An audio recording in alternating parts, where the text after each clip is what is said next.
It's that time again for another not-so-normal gaming podcast, featuring your hosts, MrTechnoSqueek. Don't make me angry. You wouldn't like me when I'm angry. Nostalgic Dan 1. Everything I feel is in this sword. Good. Come on! And Quick Freeze 4. Don't worry. I'll handle the bad guys. This is a podcast you want to listen to, but first, you gotta press start. Hey guys, welcome back to a brand new episode of the Press Start Podcast, the podcast that is better than AGG. Yes, Whoa. I said it. Get Yes, off this I said podcast. it. Boom, You're fired. shots fired. Bang, bang, bang, bang, bang. TechnoSqueek does not speak for the rest of the Press Start Podcast crew. Dude, come on. We're What? totally better. Are we? Yeah. Get out You of here. think so? Yes, I do think so. Pack up your cubicle. Cut No! it for you. And make sure you leave the stapler this time. Yeah, that's a good stapler. Man, you guys can't have any fun. What? We're having fun right now. Not with me? I don't like when you make Because wrong I have statements. to... That is not an accurate statement. Bullshit. You're fabricating the truth there, sir. Whatever. Well, for tonight's episode, this is episode 96. Dan, why? Why don't you like me? I do. I just told you I loved you when you came into the call. I didn't hear it. I heard it. It was sweet and yet subtle. I love all you guys all the time. Why don't you love me back? Never say you love me. Well, because I don't hear it from you. Like, you say it, and then it just goes over my head. Well, It's probably That not just- a good thing. It that just doesn't go means you're through not my paying ears. attention, dude. You gotta pay attention. Techno, I love you. There you go. How are you doing, Techno? I like how he sighed when he said that. Yeah, he's not excited at all. Yeah, well, love isn't very nice to him, apparently. How are you doing, Cliva? I'm doing great, actually, even though Techno is depressing me. Techno doesn't even love me at all, which is kind of sad, but I'm doing great otherwise. Guys, Yes. so there was like this event that happened like this week. Like small event, nothing too big. QuakeCon? Oh yeah, all the Quakes have been announced. StarCraft 4. If you live in the California area, please leave. But this little event, you guys might have heard of it. It's called like E3 or something like that. You know? Have you guys The heard of whole that? thing was covered in bitmaps. Oh, the worst file type. The pictures were still loading and everything. It was just a travesty. And yeah. Guys, E3 2014 happens. So many games all over the place, all up in your face all the time. It was a lot. There actually really was, yeah. I felt overwhelmed. Did you really? Yeah, I couldn't keep up. Just Now, what did you see? Did you see just the main three? Or did you see everything? I saw Microsoft. I regrettably saw EA, which was absolutely boring to me. And I saw Ubisoft, and I saw Sony, obviously, and I watched Nintendo and all of Nintendo's live streams after that, because they were just streaming Wow. for like days after that, and still announcing games that they didn't even show in the digital event. They're like, oh yeah, here's this game, and here's all this stuff. I'm like, okay, it was just a lot. Okay, well you're gonna have to talk a lot because I only watched the main three: Sony, Microsoft, and Nintendo. So you're gonna I have to didn't talk- watch Nintendo at all Why not? because, well, He was waiting for the Sega conference. yeah. Shenmue 5. Shenmue 5. It's happening. How come you didn't watch the Nintendo one? Because, I don't know. I just didn't feel like it, I guess. And He hates Nintendo. Why do you Let's face hate Nintendo? You know what it is? Is he doesn't have Mario Kart 8. That's why he hates Nintendo. Yeah. I would be like him too. It's a sad, sad time. But But how about we just we go like we pick like you guys just want to pick like a conference and just go through it like game by game? I think we could just like pick a conference and talk about anything we thought was interesting from that conference, any games or anything that stood out to you. Okay. Which one do you want to start off first? Let's start off with Microsoft. Good old Microsoft. Who put on a much better conference, by the way, overall. Like, it was just a good conference. Like, they talked about games for, like, an hour and a half, which is much better than all the previous conferences where there's, like, fake families dancing to Connect and awkwardly playing the Connect, and here's Usher, who's going to do some singing, and, you know, here's John Madden talking about Madden 25. It was completely different. It was just, like, game after game after game, and they started with Phil Spencer, who's a new guy over at Microsoft, started it really well, talking about, he actually referenced both Sony and Nintendo, like, by their names, you know. You don't usually hear the competition talk directly and use the other competition's names like that, but you can tell they learned from their mistakes and their terrible, terrible conferences from before, so they had a really humble kind of start to it. I really liked it. There are a lot of good games, though. I don't know about you guys, but one of the games that stood out to me, and it's probably one of the best Xbox One exclusives for sure, and that's Sunset Overdrive. Oh my god! Yeah! Game looks so good. Like, I don't want an Xbox One for a long time, but if I do get Xbox One down the road, that is one of the games I want for sure. I love how it started too, the trailer, where you guys remember it's like this all kind of like sepia tone gray kind of shooter, and it's like, oh, it's going to be another generic shooter or something from Microsoft, you know. Big deal, but you just like burst through the door and it's like it so says funny. Insomniac Games or whatever on the door, and then the dude kicks it down. And oh my god, that trailer was just so awesome. The game just looks so awesome though. It looks like a combination of so many games, like Dead Rising mixed with Crackdown, some Jet Set Radio with all the grinding and stuff like that, and dude, it reminded me of Infamous. Me too. Yeah. Like I was just like hopping around, just shooting stuff, and it also reminded me of like the 1966 old Batman show. You know when they punch the villains, they say pow, pam, boom. Like he was shooting like explosive, and it was like boom. I was like, that's awesome. I can't wait. Like that game looks really, really good. It even reminds me of what makes sense because of Insomniac Games, but Ratchet and Clank with all the like different weapons and stuff like that, the crazy absurd weapons. That reminds me of Ratchet and Clank, a little inspiration there. It just looks so pretty, and it's just good to see a title like that that's exclusive, because Microsoft needs an exclusive like that because they don't really have a whole lot.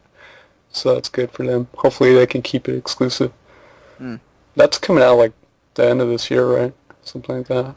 I think a few games are coming out at the end of this year. Yeah, that September kind of area around there is going to be pretty busy.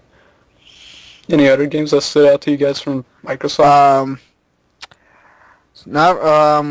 Well, Dead Rising 3, the DLC. Oh my god, yeah, that trailer was so good. Like Best I wasn't title ever. yeah, the Ultra Dead Rising Hyper. I don't even know. Remix. Super Ultra, Dead Rising 3, like Hyper. Yeah, it's some long ridiculous thing. EXA plus something.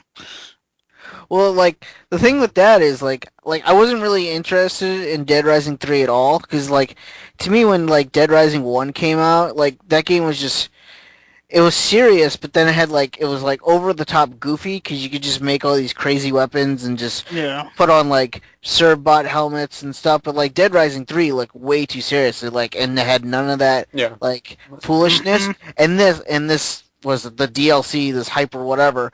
It adds that like back end like times 10, like it's like over the extreme and stuff, and that looked really fun to me. Like it looked like you could just sit back, you know, not a care in the world, and just kill zombies for the hell of it, not survive, just fucking kill them, you know.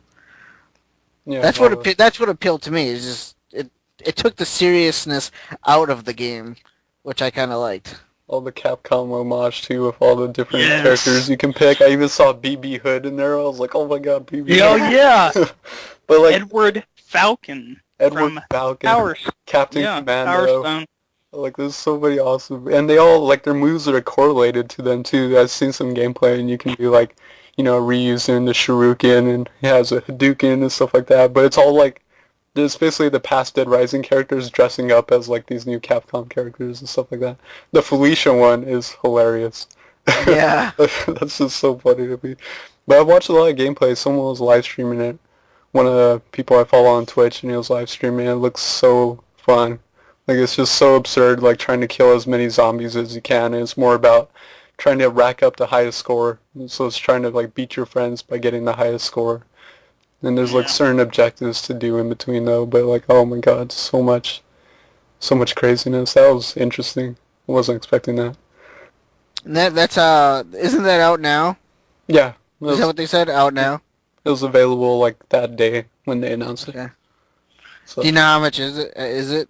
I have no I think idea. it's $10 or maybe 15. Probably 10. Oh, that's not bad, dude. Yeah, it's just like a DLC add-on kind of thing. And speaking of that, I don't think we mentioned that, but Dead Rising 3 is coming to the PC as well. No, yeah. Originally thought to be an Xbox One exclusive. So the only thing exclusive about Dead Rising 3 now is this DLC. It's only on the Xbox One. But there's another great game that they showed during the Microsoft conference that I'm a big fan of because it's from the Limbo creator, and it looks like it's just another great game from him, but it's called Inside, and it's this really creepy, atmospheric, everything's like just black and white, and it's just this creepy atmospheric kind of what looked like a platformer, but it looked like it possibly had some puzzle elements, but it's just this creepy dystopian world, and the art direction was fantastic, but I love Limbo. Limbo is so great, and I'm looking forward to that. Any other games from the Microsoft conference? Well, just a few other ones. Assassin's Creed Unity, that was shown. What do you think of that, Clive? You like Assassin's Creed, and I have not been sold on the series since. Well, see, that's the thing. Like, I really do love the Assassin's Creed games. I think they're great. Like, I even love the first one, which everyone seems to kind of bash. I don't know why, but yeah, I don't know. Like, I was watching this Unity thing, and like, they strictly showed like 4-player multiplayer, which is I don't know what to think about that, because like, to me, like, I know the past Assassin's Creed games had multiplayer, but I never played it. I just thought it was just stupid. I played Assassin's Creed for the single player experience, live out the story, and do your thing. If you want to go on multiplayer, fine. But this one, they didn't mention a single player at all, did they? Well, they didn't mention it. I'd assume it's in there, but this is like, what I gathered from it is like, you can play through the game maybe single player, but if you want to play through the story with your friends and stuff like that and co-op, maybe you can do that. But I also think it could be one of those things where it has like a main story that's like single player, and this is like, some games have like co-op kind of campaigns where it's like, just like a really side small campaign. Yeah, it's really small, but for like co-op, and you can only play co-op. I kind of think it might be something like that, where it's like a co-op kind of campaign. I don't know, like, this one just didn't really appeal to me, because like, I was watching the 4 players do their thing, and some of them were sneaking. Like, this is what I kind of had a problem with. Like, some of them were sneaking around, and like, someone would go into the hall, alert the guard, and then a second guy would run in and throw the poison darts to kill the guards that were just alerted from the first player. And like, they were so synchronized, and I'm just like, gamers who are actually playing the game, they're not going to be this synchronized, So like, they're going to like run out into the hall, alert guards, and then like, all hell will break loose. They're not going to be like this perfect unit. And that's kind of how I feel about this whole thing, is like, you're going to have the one asshole guy that's going to screw everything up for you. And I don't know, I don't see it really working that well. Like, I could be wrong, but am I making sense at all? Yeah, not only that, but can you imagine, like, who gets to kill? Who gets to kill the main guy? You got 4 guys. It's like, no, I want to kill the guy. It's like, no. So everyone's just like rushing. I can imagine everyone rushing to like the main guy to be the one who kills him. Well, right. Like, funny. At the end of the video, they even showed the target running away. And at the end of the video, the target was faced with all 4 assassins in front of him. I'm like, this will not happen. It's not going to happen like this. You know, one guy is going to jump in and right away go after the target, while the other three are either going to be doing the same or, you know, fighting the guards that they were supposed to be doing. You know what I'm saying? It's not going to be this synchronized. That's kind of like the main issue I had with it. And the other thing is, like, it's in fucking France, dude. Like we've never been in France before, and, like, we've been in, like, Rome, you know, like, you know, we've been in, like, the past before, you know, like, you know, in Europe and stuff, and I'm just, like, I'm kind of tired of that. I want, like, new exciting things. And, like, Assassin's Creed 3, we had, you know, Massachusetts, we had Boston, we had, you know, New York. In Assassin's Creed 4, we had, like, you know, the Caribbean with pirates and stuff. Like, you know, like, if they're going to continue the franchise of Assassin's Creed, I want, like, a different time frame each time, you know? Like, I don't want to go backwards in time that we've already had. I want to go either forwards in time, or at least, like, another part of the world that's not Europe, you know? Like, dude, put one in Japan, you know, like, in feudal Japan. I was just thinking that. I was like, feudal Japan Assassin's Creed would be so cool. You know, yeah, like, do you get what I'm saying? It's like, I'm getting, like, Assassin's Creed 1, 2... Assassin's Creed 1, 2, Brotherhood, Revelations, they were all in, like, the Europe area. So I'm just like, we've done this. We've been in Europe before. Let's go to, like, the USSR. Let's go to Russia. Let's go to, like, feudal Japan. Let's go to China. You know, like, let's do, like, a modern day Assassin's Creed. You know, like, dude, put one in the year 2014 and see what happens. You know? And if you really want to be rambunctious, put one in the future and, like, see how the Animus will work going backwards in time. You know, start in the future and go backwards in time to the present day and see how that works. You know, like, I think that's what they should do. Like, this going to France, this is, and I've done it. Like, I've done it in the first 4 games. And then, like I said, with the Unity thing, the 4-player multiplayer, I don't think they'll work that well because they're not going to be that synchronized as the way they were during the press conference. I think people are going to fight. I think people are going to, like, they're going to outlive it within, like, a couple of weeks, I think. If, you know, if it's... I really hope they have the single player because they're going to need it. So, I'm not excited for it. That's basically what I'm saying. So, Techno, how do you feel about Assassin's Creed? Whenever I just saw all 4 of them, like, you know, it's just standing there, I was like, Teenage Mutant Ninja Turtles? Yeah, well, there's a DLC where you can play as Ninja Turtles. Is there really? In Assassin's Creed, no. Oh, I was like, well, that would be pretty fucking cool, actually. I would buy that. But what was another game they mentioned? Well, they mentioned, I gotta mention this, the Master Chief Collection with Halo 5. Honestly, I'm kind of excited for this because you guys know I'm into Halo. I love Halo so much, and I told my friends, like, I would probably buy the Master Chief Collection even if I don't have an Xbox One, just because I'm a fan of the series. But it looks so fucking good when they showed the multiplayer for Halo 2 in the updated HD graphics. I'm like, holy shit, that looks so badass.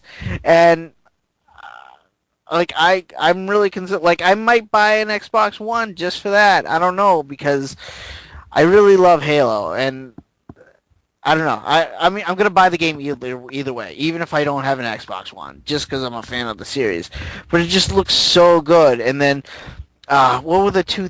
It had Halo 1, 2, 3, and 4, which those are the 4 games that include Master Chief. It's not going to include ODST, and it's not going to include Reach because Master Chief was not in them. But they're also going to include, was it 2? What were the 2 things that they were offering with it? Oh, wasn't one of them the Halo 5 beta? Yeah, the Halo 5 beta, and what was the other one? It was like a TV show or something? Like an internet show? Because they're making a Halo show, which is like supposed to air on TV. I think you get like maybe the first episode free or something like that. Okay. Yeah, so like, I don't know, I'm just excited about the Master Chief Collection just because I want those games in pristine HD graphics. Like, I don't know. I'm just probably just rambling on, but I'm definitely buying it even if I don't have an Xbox One. So It seems like a good package still. Like for your money, you get a lot, and like this, you'd they think- said there's over 100 multiplayer maps. So like if Yeah. you're into multiplayer, that's a lot of content. which is mainly like basically once you beat the main quest, the main campaign, which usually takes about 10 hours anyway, that's really all Halo is. Like that's all there really is to do in Halo is just the multiplayer. And if you have 100+ maps, fuck yeah, that's awesome, dude. Really is. And then if you just I don't know, it's great. I'm just getting it. It's gonna be fucking awesome. I just can't stop it. And then it's $60. You get 4 games for $60. Like that's $15 a game. You can't beat that. So I don't know. Like I'm gonna say it right now. Like I'm really considering about getting an Xbox One. I'm really considering about getting it because before I said like if you asked me a question like a week ago, well, like which system I'm gonna get, PS4 or Xbox One, I would have always said PS4, mainly because of 2 games, Final Fantasy 15 and Kingdom Hearts 3. Well, I just found out during E3 that those 2 games, which I originally thought were going to be PS4 exclusives, they're not. They're now on Xbox One. So, like the games I'm going to get on Xbox One are now Master Chief Collection, Halo 5, not Resident Evil, Final Fantasy 15, Kingdom Hearts 3, Sunset Overdrive, and I think like one other game that I can't really... Oh, Tomb Raider, which we haven't even mentioned yet. And the only exclusive on the PS4 that I want is Uncharted 4. So like I said, I'm really considering about getting an Xbox One, like probably like sometime in November. So as you can tell, I was really, really impressed with the Microsoft conference. Yeah, I enjoyed it. Like overall, I think everyone had good conferences. Just to kind of speak on a broad note, I think everyone did a good job, except for EA. Like I don't know, like the EA doesn't. Besides Mirror's Edge 2, there's not a whole lot from EA I cared about. Like I expected a new Mass Effect, and they didn't even show that. They just kind of hinted at it, and I wanted to see like an actual announcement for like, oh yeah, Mass Effect 4, it's coming. But didn't even do that. So and they talked about sports games, which is fine. Like if you love sports games, nothing against it. Like there's plenty of sports games to play, but it's just not for me. So like I kind of zoned out during that part of it, and I really don't remember a lot from EA, which is probably which goes to show how unimpressed I was from EA. But everyone else besides that did a really good job. Are there any other games that you guys like? There's one more small one from the Microsoft conference. It's called Ori the Blind Forest. It looked like this really cute little kind of puzzle platformer. It had this really kind of sad trailer where it's like this big guy, this big kind of creature guy, and this little white creature guy, this small kind of white creature. And it seemed like in the trailer the big one dies or something. They were like friends or something, but it seems like a kind of puzzle-y platformer kind of game. I'm assuming that's downloadable too, like the inside game that they showed from the Limbo creator. But those look like 2 smaller games to kind of keep on your radar. That look pretty good. Microsoft pissed me off. Why? Oh, we haven't talked about that. Okay, there was one big moment in the Microsoft I conference know. that I was so freaking hype. Yeah. Okay? I was hype as hell. I was like, I was hyped Xbox One, oh my god. Like, I couldn't believe it. I was like, oh my god, are they actually doing this? I cannot believe they're doing this. But it's like, oh no, he's just a character. So what we're talking about, right? I think I know what Techno's talking about too. Yeah. We're talking about Spark, which Spark is this kind of, actually an interesting concept. Spark's like this cool kind of game where you just build your own kind of game and build your own levels and you play as different characters and do basically kind of like Little Big Planet, but I would say like even more in depth than that, and you can make like 3D worlds and stuff like that, so it's pretty in depth. But at the end of it, they have this kind of trailer, and it's Conker, and he like just kind of breaks the logo. He shows up, breaks the logo. Just like always. Oh, and he was like, it's been like 10 years or 15 years since I've had a game, and it's like, well, maybe you can make me one or something like that, like in this Spark game. So basically what they announced there is I think Conker's going to be like a character that you can play as in Spark. But I was excited. I was like, oh my god, they're making a new Conker game? Like, holy shit. But I was like, no, he's just a playable character. Poor Conker. Because then I remembered, oh, it's Rare, and we all know what's up with Rare with Microsoft. Yeah. Not too good shape, but they got my hopes up right there. Yep. Banjo and Conquer are dead. Done with. Not only that, not only that, I would have loved to have seen like a new Perfect Dark. Can you imagine that for the Xbox One? Yeah. Like the 360 launched with Perfect Dark Zero, which albeit wasn't one of the greatest games out there, but it was enjoyable. I still enjoyed it. Yeah. It was a fun, campy little game, but not as good as the original, obviously. But we're never gonna see a new Perfect Dark game. That would be cool to see as like an Xbox One exclusive, but they had a lot of potential there with Rare for exclusives, and then they just kind of diminished it. And now it's just kind of sad. But yeah, you reminded me of that. So, is there anything else besides that though, Microsoft conference-wise that I got a list of games here that just like quick thoughts. Call of Duty Advanced Warfare. I wrote down jetpacks and mechs.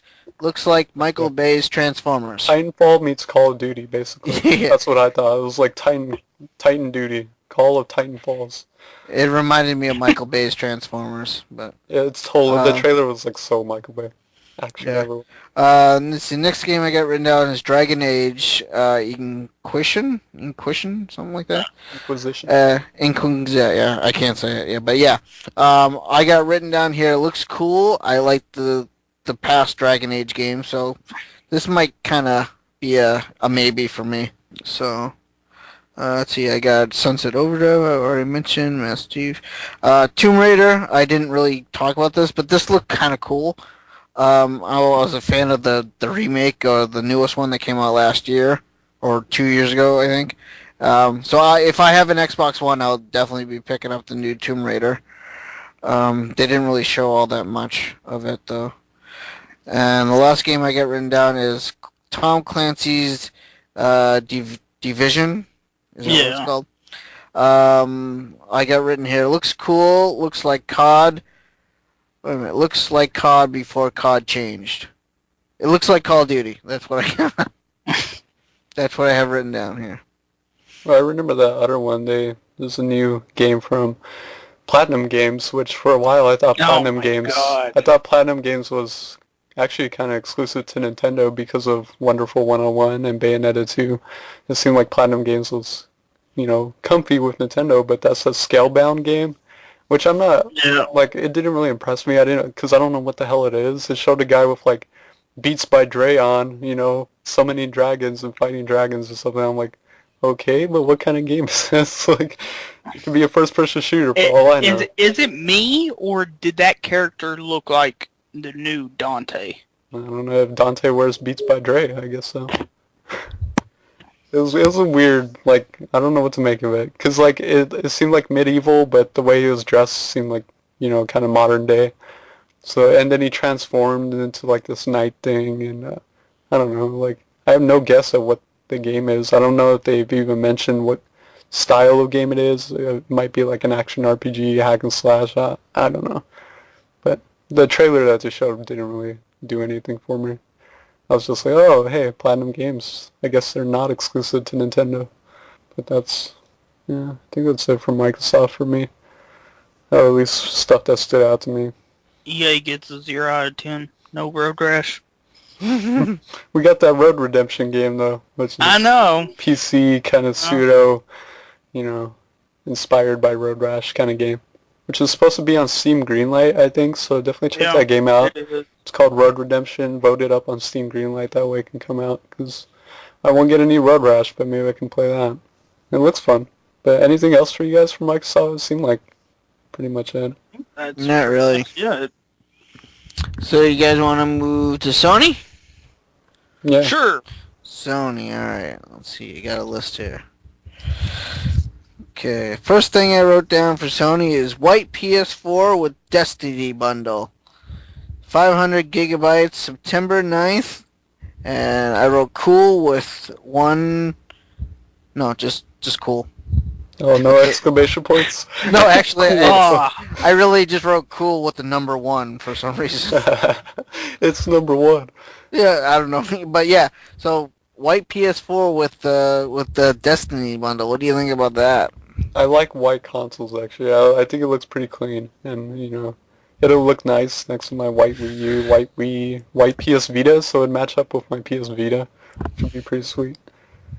Honestly, I saw this thing and I'm like, this is probably a good way for me. Because like I said earlier, that I was planning on buying a PS4 because of the two games I mentioned, but I don't know.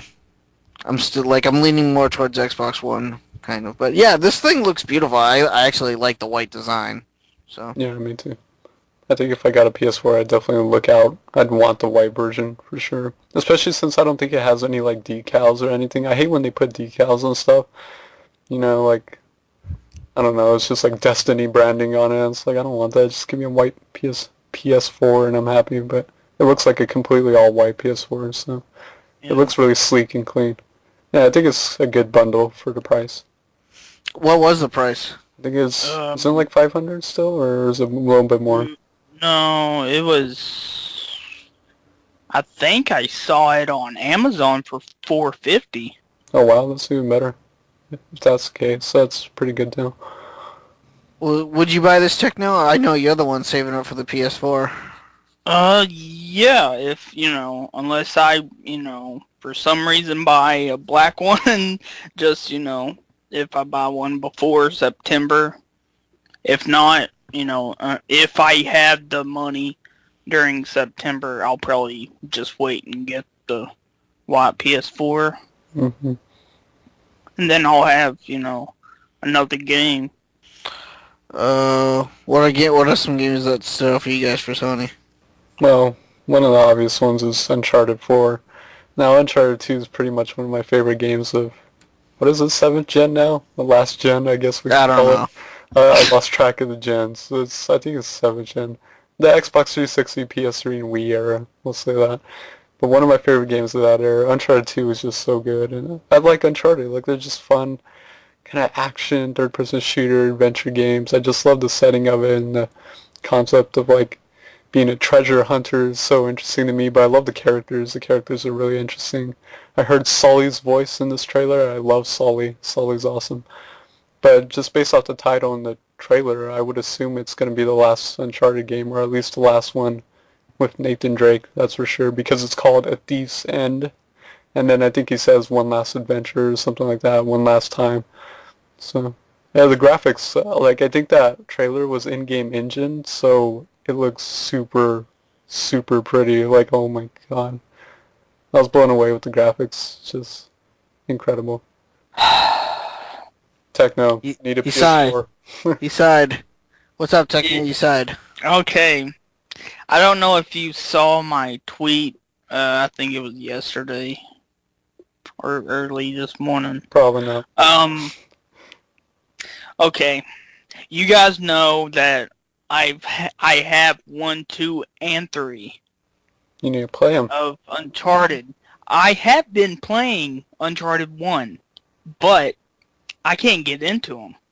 The first one's not for everyone. First one's kind of. Like, it's not a bad game, but it's slow. not for everyone. But trust me, play Uncharted 2. It's incredible. Like, you'll see the difference from our Uncharted 1 to Uncharted 2. It's like night and day. The controls, everything, the story is just so much more interesting. It's a great game. Uncharted 3 is just kind of like more of the same, but in different kind of atmosphere. But yeah, if you haven't played Uncharted 2 yet, Techno, definitely, it's not a bad thing, like, don't consider, like, oh my god, I have to finish Uncharted in order to play Uncharted 2, or I'll be lost in the story. Not really, you'll catch on, and it's, because it has a different kind of story, and They're kind of you'll like. enjoy it. They're kind of like the Indiana Jones movies. You can watch them in any order, really. Yeah. They're their own separate stories, I think. Play Uncharted 2, Techno. Do it. Alright. Do it right now. Yeah, just leave this podcast and let us know when you're done with Uncharted 2. But Techno, are you excited about the new Infamous thing they showed? Yeah. I still haven't played the Second Son, though, so I'll have to play that first, and then But I do think First Light is a game you don't need. Yeah, it's standalone. Yeah, so you you don't. can play it without the game. Yeah, so that's always cool. So, and I'm guessing it's you play as the chick you meet in Second Son. I've seen bits and pieces of the story. So, yeah. Nice. If I had a PS4, I would get it. So. But you guys, you know what impressed me a lot was Far Cry 4. Yeah. Like how beautiful that game. Like I never played any of the Far Cry games before, but that game looked pretty beautiful. And then what really shocked me, and I think it shocked a lot of people, is I don't know who was on stage, but he said you can invite your friends Yeah. to play Far Cry 4 even if they don't own the That's game. pretty damn cool. Like that is wicked cool. And like just think about it. If they could do that with Far Cry 4, why can't they do that with like any other game? Like fucking the new Mortal Kombat that's coming out. Like how cool is that? That's like that kind of puts them in a position where they're like, up top, in my opinion. It's like the Nintendo Game Boy Advance all over again. I remember playing Mario Kart Super Circuit because that was like one of the games where you only needed one copy of Mario Kart Super Circuit, and if you had the multi-tap, you can hook up. I remember because I had the 4-player multi-tap, which was awesome, and then we hook up like 4 GBAs, and we were just playing, with my copy of Mario Kart Super Circuit, and they were all playing Mario Kart with me. So that was kind of like one of the first times I was like, well, wow, that's pretty cool. Like they don't need the game, or they can just play with me. And the DS did that a lot too, with a lot of the, where you can temporarily download a copy of the game. Like, same thing with Mario Kart DS. I remember playing with people on that, and you only need one copy of that. So, I'm glad to see this kind of making a return. But the only characters, like, that people didn't have, or that didn't have the game, had to be Shy Guy. Which is... Yeah, which is a not good thing. bad. Yeah. I would take Shy. Like, obviously, I'd play as Shy Guy, so I'm fine with that. Yeah, that's cool, though. I'd definitely like to see more games kind of utilize that. What do you think? Do you think that would be something that more games would, like, implement? I think it depends on the company, really, if they want to put in the effort to make their game capable of that. And does the game need it, is the other thing. There's some games that don't really need it, but if you're going to include a co-op campaign in your game, maybe like Assassin's Creed Unity, where that's like a side campaign with the 4 assassins, what if you could only play that, with one copy of the game or something like that? I don't know. So, it would be cool to see that make a return. If it catches on as like a trend, that'd be pretty cool. I kind of see it as like another... I don't know if it's like Sony's doing, but I kind of see it like another stab at like Microsoft in a way. Like how their whole thing like last year, like you can't like share games and stuff. Even like I know they recalled that, but it's like with us, you can play like, with all your buddies with one game. Yeah. What's some other games they showed off? Little Big Planet 3. That was a surprise actually. I wasn't expecting a new Little Big Planet. It Um, looked cute, and it has like different characters. Like before, I think with other Little Big Planets, I think you're all the same character if you played like 4-player, but now there's like unique characters who have unique abilities and stuff like that. And it looks super pretty because in the high quality, the fabric of like the Sackboy and the fabric of like everything, because Little Big Planet has like this handcrafted element, and it just like the fibers look so real and everything is so interesting. It's a fun game if you like creating stuff and you're a big fan of like couch co-op kind of game. I don't know. I wasn't really impressed with it, honestly. Like the thing with Little Big Planet, like I never really enjoyed Little Big Planet. Like not like the levels that were I like the user created stuff a little bit more, but even that like didn't really like hook me any longer than I don't know, a week, 2 weeks. So I'm not really impressed with Little Big Planet 3. And really, the only gimmick that kind of seemed... so actually, I probably even shouldn't even use the word gimmick, but the only thing that, like, they included that really kind of, like, stood out was the 3 new characters. They're called Swoop, Oddsock, and Togi. Is that right? I think I'm getting them right. So Yeah, I don't Little know. Big Planet is definitely a game that's meant to be played with more people. If you play by yourself, it's not as fun, but you see the true experience of Little Big Planet is getting like at least 4 people together and just doing some couch co-op with it and going through these levels together. That's where Little Big Planet, the optimal experience is. Because as a single player experience, it's like, not really, but yeah. But guys, you know what stood out to me during the Sony conference? A remake of pretty much one of the greatest point-and-click adventures of all time that no one played. That is the Grim Yeah, Fandango remake. That caught me completely by surprise, and I'm so I happy know. about this. I really thought they were going to make a Psychonauts 2. Yeah, not happening. But man, like once they announced like a return, like they're reading the notes. I think like they had this gimmick where they're reading like Hmm. fan mail, and it's like a Tim Schafer classic, Back from the Dead or something like that. And once I heard that, I'm like, oh my god, it's Grim Fandango. So I think it's awesome though because this makes sense. Like this is a remake that makes a lot of sense because the original one, it's a pretty obscure game. Not a lot of people played it, so they missed out on it. So it's great that they'll be able to play it again. But it's a really finicky game. Like it's really hard to get it to run unless you use an emulator. And to get a physical copy, the game's actually like really uncommon. Like Grim Fandango's complete with like you can get it with like the jewel case, but PC collectors like to have like the box and everything with it. And if you want like a box copy of Grim Fandango, you're looking to spend upwards of like $100. Like it's pretty much one of the more sought after games for PC collectors. So it's really hard to play. Not a lot of people played it in the first place, and now they'll get a chance, and it's going to be updated visually. So, guys, I cannot wait. I'm so excited for the Grim Fandango remake. It just has a great kind of style and great atmosphere to Grim Fandango. I love the kind of Day of the Dead style it's got going for it. Yeah. It's brilliant. Any other games from the Sony conference? Well, I have 3 written down here. The Mortal Kombat 10 or X, whatever you call it. I think it's just Mortal Kombat X, but holy shit, I'm getting it. I want it right now. Oh yeah. It looks so goddamn good. And they showed, and were those 2 brand new characters, Techno, that they showed? Yes. They're what they're doing is they're making a lot more new characters. They're kind of going. I kind of thought they're going. Well, they're continuing the story from MK9, and it's going to be a lot darker. And just like Mortal Kombat 4 was, they had a lot different new characters, but I'm guessing they're gonna, replace all those with all these new ones.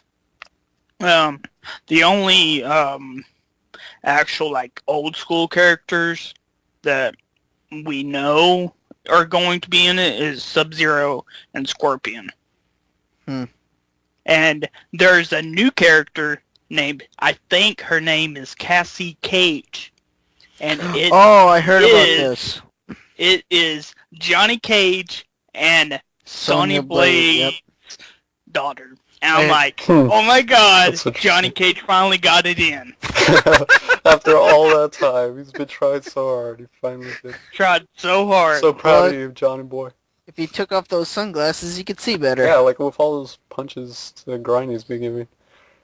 Yeah. I did hear about the Johnny Cage daughter thing, so I don't know. Like I said, it looks cool, and if that like what half they showed was like in game, like oh my god, It is. It's all in game. I'm just drooling right now. I'm drooling. I want it. Oh, can't wait. But another thing that they mentioned, this one I'm not really impressed by, is the Ratchet and Clank remake for the PS4, the first one. I don't even remember that, to be honest. I must have You don't remember that? I remember them talking about a Ratchet and Clank movie, and that was like it. Oh, yeah. Yeah, they were talking about a movie, but I'm pretty sure they mentioned they're remaking the first Ratchet and Clank game on the PS4. And my only question is why. No, it's not just a remake. They're like going from the ground up. Like it's going to be different than the first one. How different? It's like different levels. different. It's not gonna be the same. So a reimagining. Yeah. Okay. Okay, because if it was a remake, I would have been like, well, why? You just put the HD collection on the PS3, so. But if it's reimagining, then alright, I guess so. But yeah, there's also a movie. You guys excited about the movie? Yeah, well, sure. You know what I like about these kind of movies is that I'm pretty sure, but I think they're all made or they're being developed like in-house. So like Sony's making this movie. You know, they're not licensing it out to some random movie developer, movie publisher. Like Sony's gonna make it, and I love that they're just sticking to like CG because it's not like live animation or something. It'd be weird or just it's CG, so it looks believable. It looks like a kind of the cinematics from a video game, so it like visually looks similar. And since Sony's has a say in it, it's gonna be faithful. It should be pretty good. No. It's Insomniac game. Is it Insomniac? Yeah. Yeah. They're, part of the whole group that's doing it. So, the people that made Ratchet and Clank has a say in it. Now, is this a movie that's going to be in theaters? Or I like think a so. direct-to-DVD thing? I think it's I gonna be a think it's in theater. theater. Because I'll go see it. I'm not a Ratchet and Clank fan, but I'll go see it.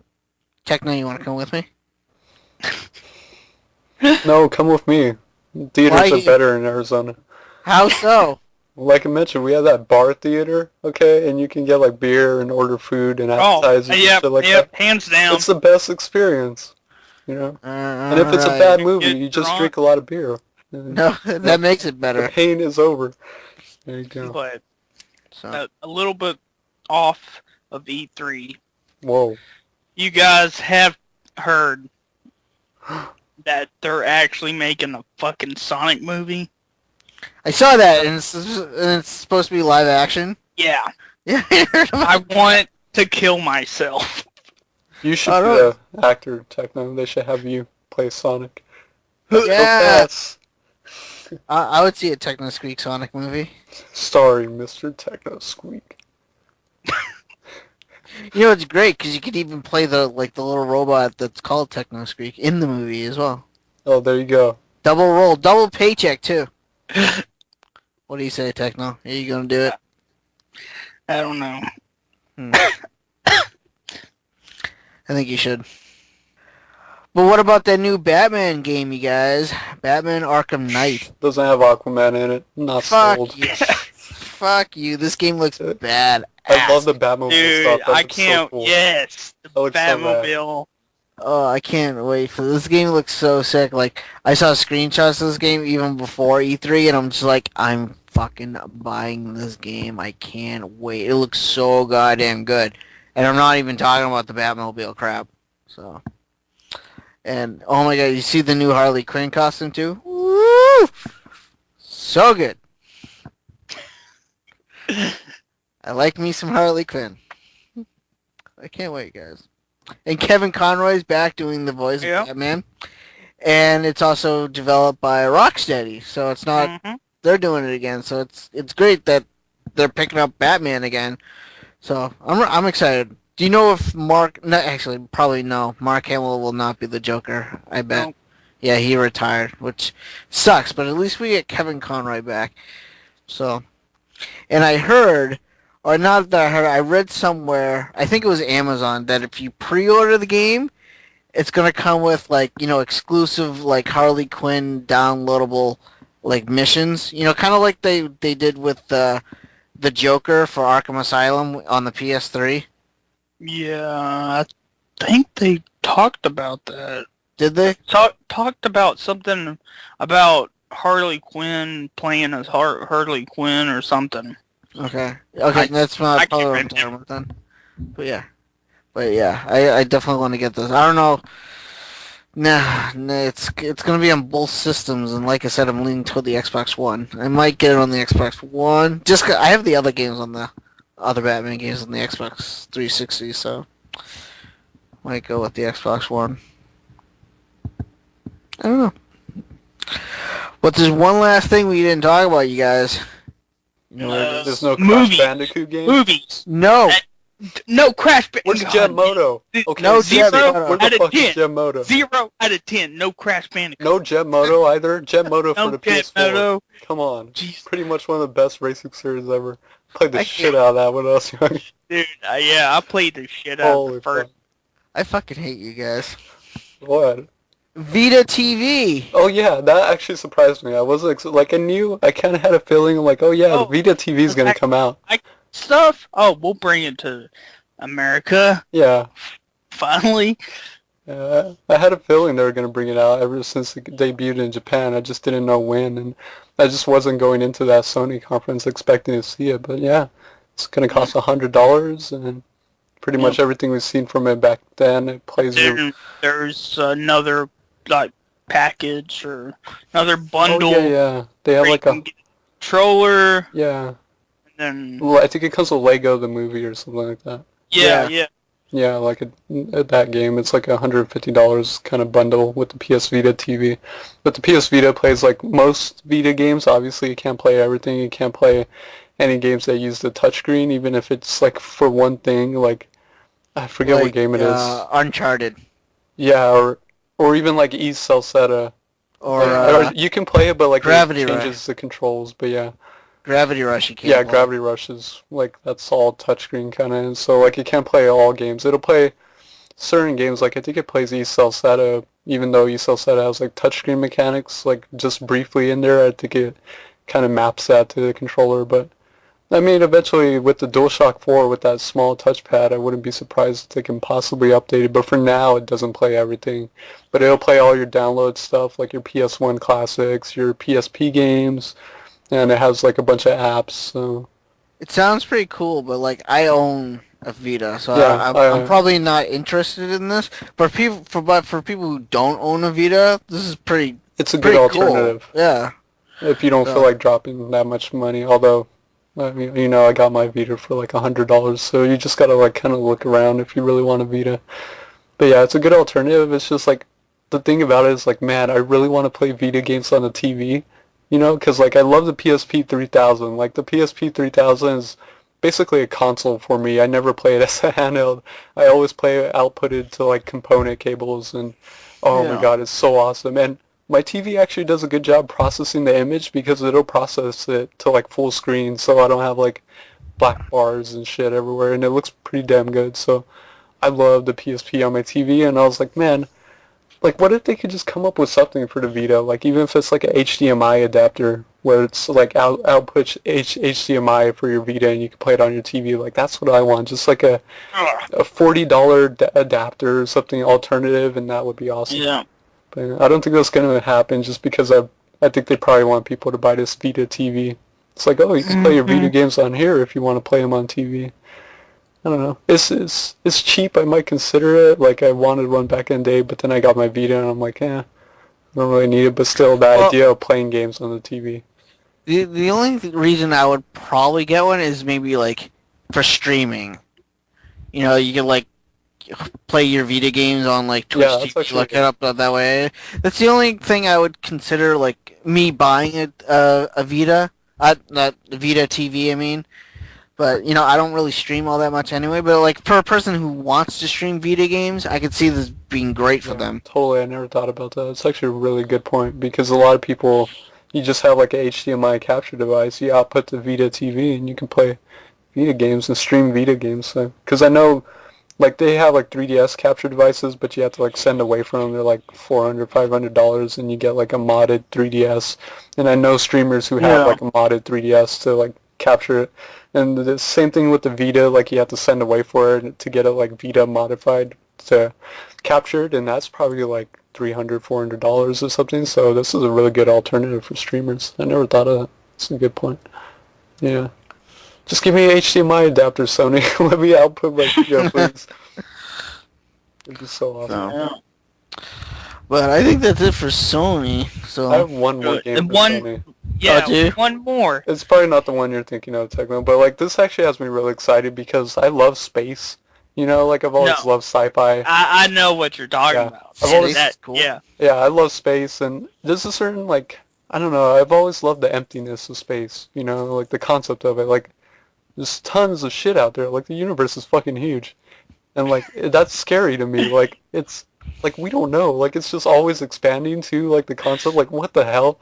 But like this game hits that on the head. My only thing is I'm really skeptical about this game too. Yeah. But it's called No Man's Sky, and it's a Yep, persistent, procedurally generated space game where every player starts on their own unique planet, and it's basically an expansive universe that keeps growing and growing, and every player will not have the same experience, and you can seamlessly, jump in a spaceship, take off from your planet, through the atmosphere, go into space, get into space battles, but more than that, you can visit other planets, and there's just so much to explore. It's all about exploration and exploring the uniqueness of all these planets, but that right there, like, how the hell are they doing this? This is my first question. Like, I cannot even imagine making a game like this, let alone that's independently developed by, like, a team of, like, 10 dudes who are making this game. And recently, I've been following this game for a while. And recently, this past year around Christmas time, their studios where they were making the game, it flooded. So, like, they lost a lot of electronics. They lost a lot of laptops and stuff like that, computer damage. They lost a lot of the game, so they had to, like, kind of go back and redo this game, so I feel bad for these guys. But I want to root these guys on so badly because I really hope that they can accomplish what they're always talking about, and that's this procedurally generated, ever-expanding universe exploration game. Every player has a unique experience. That's so cool to me, but then the skeptic in me just pops out a little where it's like, it's so hard to believe it, Like, I'll believe it when I play it is the kind of thing, and I'm definitely going to play it. I think they don't have a release date, but I'm guessing like next year sometime. But man, I'm super excited for it, and I'll definitely play it. I'm just really, really hoping that it can live up to everything they say it can do. I'm a little skeptical, so I'll believe it when I play it. But it's cool. Like and it's super pretty too. Like holy shit, the game's pretty. But yeah, I'm all about that. That was shown during the Sony conference. No Man's Sky. Yeah. Anything else from the Sony conference? I actually think that's it. Well, they announced that PlayStation Now service, which we kind of knew about, where you can like stream games, and the new info with that is like if you have any Sony branded TV, you'll have PlayStation Now as well, which is kind of pretty cool. Yeah, I don't think I'd ever use that service. Me neither. Yeah. Oh, I totally forgot. Metal Gear Solid 5. My God. Now we have horse shit. Oh yeah, I heard about that. The like yeah. live, like hyper-realistic live horse shit. Yeah. The horses shit in real time, guys. Yes. Welcome to the next gen. That is all I've been wanting for my PS4. That's what the PS4 was made for. Horse shit. What the fuck? The horses poop in real time. Yeah, I heard you, but 3 times you said it already. This is like the hypest news ever. Yeah. That was funny. The game looks super pretty, although I gotta say, for being honest here, the only Metal Gear game I've ever played is the original one on the PS1. I enjoyed the hell out of it. Like, holy fuck, I love the original Metal Gear Solid, but I never played any of the ones on the PS2, and the PS4 one, or PS3 one, the fourth one, that's what I'm thinking. The fourth one doesn't really look that interesting to me either, but I don't know. I didn't really care for the fourth one. What about 2 and 3, Techno? Have you played those, the PS2 ones? I love Metal Gear Solid 2 because it's just Totally agree with outrageous. you. I totally it's agree with you. outrageous. It's just, they threw, something at the wall and just looking for something that will stick, and More shit jokes. yeah. Or horse shit. And I say, if you... So it'd be worth it to check out Metal Gear Solid 2 at least. Yes. Yes. A lot of people say that Metal Gear Solid 3 is their favorites because it's a prequel. It's about Big Boss. You're Big Boss. You're not Solid Snake. Yeah. The whole story gets fucked up because Hideo Kojima likes to fuck up his story because it's all crazy but I love 2 because of the characters. So Now, what's yeah, the collection one? Isn't there a collection that has like both 2 and 3? Something yes, what's it there's actually 2 collections. HD collection, limited edition, which is freaking pricey, and then there's the one that came out later that I first got called the Legacy Collection. It comes with like everything. It comes with Metal Gear Solid 1, 2, 3, 4, both of the MSX series. Yeah. I didn't know that. For some reason, I thought it was just like 2 and 3 or something. And then it also comes with the VR missions from Metal Gear Solid 1. Oh, sweet. Yeah. Oh. A bunch of shit. Sounds like a pretty good value. I didn't know it was like every Metal Gear. I didn't know it had 4 too. Yeah, I'd say, I guess, if you have the money, get the Legacy Collection. And if you don't have the money, you can whore yourself out to 50 fat women. That, or Done. you could just download, Metal Gear Solid 2 on PS3. Yeah, I guess you could. I'll just buy a copy. It's super cheap. So, how about the next one? Nintendo. I didn't watch it. Well, you're not very... I don't know what to say. You're not very cool then. Wow. Well... You didn't see they announced Mario Kart 9. Yeah, what the fuck, dude? Seriously. You're already behind and now you're... Mario Kart 9 for the Nintendo 64. It's the best game. You're missing out. You missed the Majora's Mask remake. No, I'm kidding. Yeah, seriously, dude. People are wanting. Dude, I did see though that Zelda Williams came out with a Majora's Mask during the Smash Invitational, and was like, what? So they're still hinting at Majora's Mask on 3DS. God damn it. It makes me sad. I think it will happen. Just need time. Give it time, dude. I'm pretty sure we'll see Majora's Mask on the 3DS in like 2015. Like, I'm calling it right now. Summer 2015, we'll have it. I'm pretty sure. We have to. They've been teasing it. Yeah. So. But a lot of stuff in Nintendo. Nintendo. I really like Nintendo. Stuff. There's a lot of stuff. I'm not. I hate picking winners, but for me personally, the type of games I play, Nintendo showed a lot of games that I would really want, kind of day one, or really want to play. So. You know what? I'm gonna agree with you. I'm just calling it right now. Nintendo won it for me. Nintendo really, really won it. There was only 2 games that Nintendo showed that I did not want to buy. All the rest, I want to buy. I really want to fucking buy. And those 2 games that I don't want to buy are the Yoshi Woolly World, and the other one was the new Kirby game, whatever it's called. Yeah, I'm a big Kirby fan. I wasn't too sold on the new one. Well, I'm a Kirby fan too, but not as much as you. But... I like traditional. I think that's what it's about. I don't like gimmicks. I don't mind it, but for the Wii U, I'd rather have Kirby's Dream Land or something where it's just a traditional platformer or something like that. I don't need any touchscreen stuff and all that. But yeah, I was not really impressed by the Kirby game, and I was really not impressed with the Yoshi game either. I'm just this looks cool, this looks cute, but I don't know. It just for me, it just doesn't look fun to me. I don't know.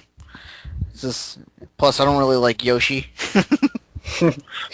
Were you one of the bastards who jumped off Yoshi in Super Mario World to get to the higher platforms and save yourself? No, actually, every time I try to do that, I always kill myself. So that's another reason to hate Yoshi, because I can't even kill him properly. You can't master the Yoshi sacrifice technique. Nope.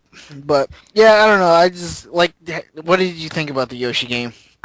It looks cute. I think for people who enjoyed Kirby's Epic Yarn, it's gonna be probably like that. It's gonna be a lighthearted, very, very lighthearted, probably very easy, like Kirby's Epic Yarn.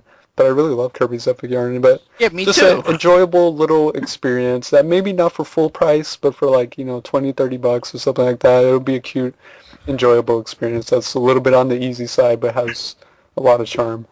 But let's see. Another thing they noticed. First off, they showed off was Smash Brothers. Smash Brothers Oh is man. getting.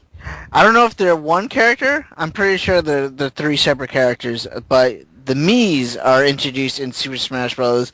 As what is it? The Blaster, the Fighter, and what's the other sword. one?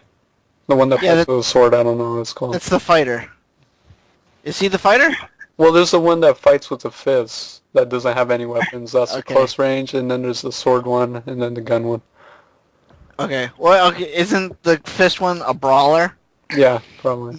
Meat brawl. Okay, either way, yeah. There's a fist one with the sword, and then one with a blaster. And I don't know if they're three separate characters, but yeah, you get to play with Mii's in the game, and they're like customizable, dude. You can have like how many Reggie. Yeah, but how many moves you could give your Mii? Like up to like 21 different moves or something. Yeah, something like that.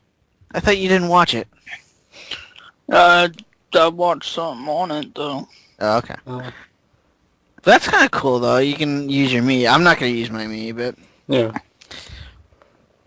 it's still kind of cool. And then this one they didn't show during the Yeah, what the fuck? Okay, that would have been the hugest fucking announcement, and I I found know, out about wouldn't it it? through like Wouldn't it? Twitter. Like Twitter, I'm like, at first I was like, are you kidding me? That can't be right. And I looked Right. at it, I'm like, oh my god, it's real. Exactly. I want to play you. You're my main character. I'm maining you. Exactly. But that's Pac-Man. Pac-Man's confirmed for Super Yep. Smash Bros. Fucking- Oh, I'm with God. you, dude. I saw this on, actually a friend posted it on my wall, and they were like, oh, Pac-Man's coming to, Smash Bros. And the first, yeah, I agree. I was like, yeah, this is fake. I've seen fake screenshots before of Smash Bros. Fake character selection screens. But yeah, it's totally fucking true. Pac-Man is going to be in Super Smash Bros. So And excited. It has the old school, like he has all old school moves. Like he's tossing out like cherries. He's turning into the classic Pac-Man to eat all the ghosts. And like even the ghosts are in the fucking game. I don't know. But I knew it. Once I found out that Bandai Namco is working on this new version of Super Smash Bros. And I think I mentioned it back in the podcast like a long time ago. I think you did, yeah. But I was like, they would at least have to put some character in there, Like Nintendo probably gave them the go-ahead. Like if you want to put one of your characters in there, you can. But they just never announced anything. I was like, damn, Pac-Man. Oh, I'm so excited. But I don't know why didn't they announce it? Yeah. During I would have got the- a huge reaction. I'm like, Yeah, it's like the same thing that happened to Killer Instinct with the announcement of TJ Combo returning. They did the same thing. They didn't show it on E3 at E3. Oh yeah, didn't the guy just come on stage and briefly mention oh, Yeah, it's a TJ combo or something like that? They didn't even show it. It's just like, okay, yeah. that was weird. I don't know, man. But yeah, they would have got a huge crowd reaction if they just even more. You know what? I bet they didn't show Pac-Man during the conference because they really wanted to hype the Mii's. Yeah, Probably. That's really the only reason I could see why they didn't do it. But I don't know. I still think they should have done it. It would have gave more press for Super Smash Bros. Even it doesn't really need it, but still. But we did get dates for Smash Bros. Though. The 3DS version comes out October 3rd of 2014, and the Wii U version doesn't have a date yet, but all it really said was 2014. So I'm guessing late November, early December. That's what I'm guessing. So. You know what's funny? I like how they, said, oh, 3DS version's going to come out this summer. Yeah, dude, I even October. pre-ordered. I pre-ordered it thinking it'll come out this summer too. But Yeah. Well, they announced a couple other characters. The other one was Palutena from the Kid Icarus series. That's right, yeah. And not only the Pac-Man, but in that trailer too, they announced, kind of subtly announced, but it is Mr. Game & Watch is returning. So, because he comes in at the end of the Pac-Man trailer and it's like Mr. Game & Watch next to Pac-Man. So I didn't really take that as he was being included. I think so. They're a matter of time before they announce it. Hmm. He was a playable character before, it makes sense. Yeah. I don't know. But yeah, I totally forgot about Palutena too. Yeah. You know what pisses me off about that Palutena trailer that they showed is that animation looks so fucking good. Yeah, I I'm would like, watch that anime. I'm like, you know what? If you make a Smash Brothers animation series, I would buy that on Blu-ray, dude. Like, Nintendo, do that, because you would make a lot of fucking money. Because, like, that anime style of, like, Link fighting Pit, oh my god, that was fucking beautiful. I'm not gonna lie. So, Yeah, remember when they had the brief animations on the 3DS when Kid Icarus Uprising was coming out? Those look gorgeous. yeah, Fantastic. I watched all those on YouTube. I'm like, you know what? If you made a fucking series out of this and sell it on DVD or Blu-ray, people would fucking buy it. It looks great. And also at the end of that trailer for her, you see Dark Pit in the background. I kid you not. I swear to God, I seriously thought they were going to introduce Dark Pit as a playable character. Like, I really was. Like, they were going to do, like, you know, the close-up, like, Dark Pit enters the scene, you know, something like that. Yes. I really thought they were going to introduce him as a fucking character, because I was laying back in my chair and I saw him. I'm like, oh my God, they're not, and then they didn't. I was like, oh my God. I really thought they were going to introduce him as a playable character, because that would have just blown, like, everyone's minds, because they could definitely give Dark Pit, like, you know, different moves than normal Pit. Yeah. So. But they didn't, so. Speaking of other things they announced, they showed this during the Smash Bros. Thing, but the Amiibo figures, which are these little Skylanders. Nintendo landers, but they're these figures of like Nintendo characters. Nintendo characters, and, you know, the Wii U tablet, Wii U gamepad has this little, like, you know, kind of scanner thing on it, and a lot of people didn't know what it was for, and I kind of knew it was going to be for something like this, but it's basically figures that you place on that, and I guess they carry over your stats, but they do, like, certain things. Like, right now they're showing it with Smash Brothers, and it's supposed to do, like, certain things if you put the character on there when you're playing Smash Brothers. They talked about the possibility of these Amiibo figures for, like, Mario Kart 8 and, like, other Nintendo games coming out. I mean, they're trying to cash in on that kind of Skylanders craze. I mean, the figures themselves, I've seen pictures, they actually look pretty good. Like, I would buy these just for the figures, like, just to have a nice figure of, like, you know, Samus or Marth or something. You know, I probably wouldn't use them, but for collector reasons, just to display them, like, yeah, I'd buy a couple of them. Now, have you seen, like, different figures of the same character? Like, because I could have sworn I saw, like, 2 different figures of Mario. Well, there's Mario with the fireball kind of thing, right? Mm-hmm. And then I thought I saw one of, like, him doing, like, some sort of slide. Maybe. That might be for Smash Brothers, where, like, maybe... Well, that's my point. It's like, are they going to have, like a different Mario figure for a different game? Because if that's the case, I don't want to buy, like, 3 or 4 Mario figures. I want one Mario figure that would work for all my games. You know, like... Oh, yeah. Because that would, like... I'm not gonna lie, like, I got into the whole Disney Infinity thing, and a figure for Disney Infinity is like about $12-13. Now, if it was the same price for these Amigo figures, and it's like $13 for a Smash Bros. Mario figure, and then it's a $13 for a Mario Kart Mario figure, I'm not gonna do that. I'll tell you that. I want these figures, but I'm not doing that.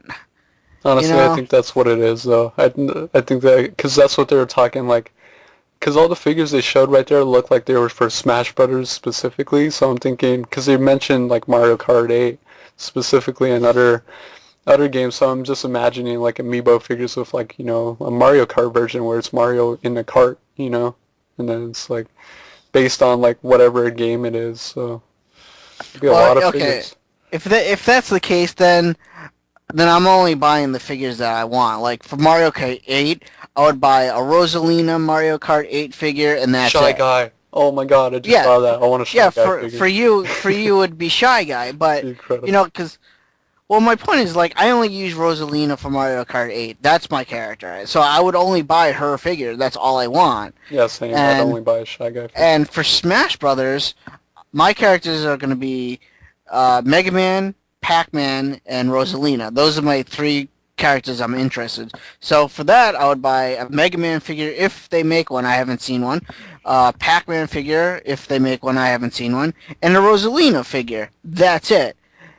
But the point I'm trying to make is if they do that, where you have they're going to put the same character out for different games, different figures, people are going to do that. They're only going to buy the figures they want. They're not going to make as much money as they should be making on these figures. If they make one figure that will work for multiple games, then I'm pretty sure that would encourage people to buy or go out of their way to collect all the figures, because they want the complete collection. But if you have 5 Mario figures at $13 a pop, I don't think a lot of people are going to be, like, there are going to be some people that are going to be collecting all these figures, I'll tell you that right. But the majority of the people are not going to spend, let's see, 5 times 13 is about $65-$70. People are not going to spend that much money to collect all the Mario figures, Am I making sense? They're not going to want a bunch of figures for one character. They want, like, all the different characters. Yeah, like, I think they'll make a lot of money. They're going to make a killing off this. They definitely will, but I don't think I'm not buying multiple Mario figures. I probably won't even buy Mario. See, that's what the point I'm trying to make. If they use one character that'll work with all the games, I am more entitled to go out of my way to buy all the figures: Mario, Luigi, Princess Peach, Zelda, Rosalina, blah blah blah. But if they have one figure for one game and one figure for another game, even though they're the same character, I'm just buying that character. I'll tell you that right now. That's the only character I want. Like, so I'll buy 2 Rosalinas, one for Mario Kart, one for Smash Bros. I'm done. That's all I'm doing for Rosalina. And that's it. I'm not buying Mario. I'm not buying Link. Actually, I probably would buy Link, honestly. But I'm not buying Mario. I'm not buying Luigi. I'm not buying Mr. Game & Watch. You see my point? Because it's just not necessary. I'm not going to use those characters in Smash Brothers. So it's a cool idea. They're definitely going to make money, but if they do it the right way, they can make a lot of money. Techno, where are you going to buy these figures? There's some pretty nice figures. Do I even have a Wii U? Hey, but they're nice figures, just like to just, like display it as a statue or something. What you could do is you could just sell your infamous second son. Why? That would pay for your first 2 figures. No. That's stupid. That's a dumb idea. Not a fan, dude. What the hell? But man, Even if I had a Wii U, I probably wouldn't even buy any. Oh, I would go and buy all these figures if the one character will work with all the games. Well, it just brings up another point about these that I remembered.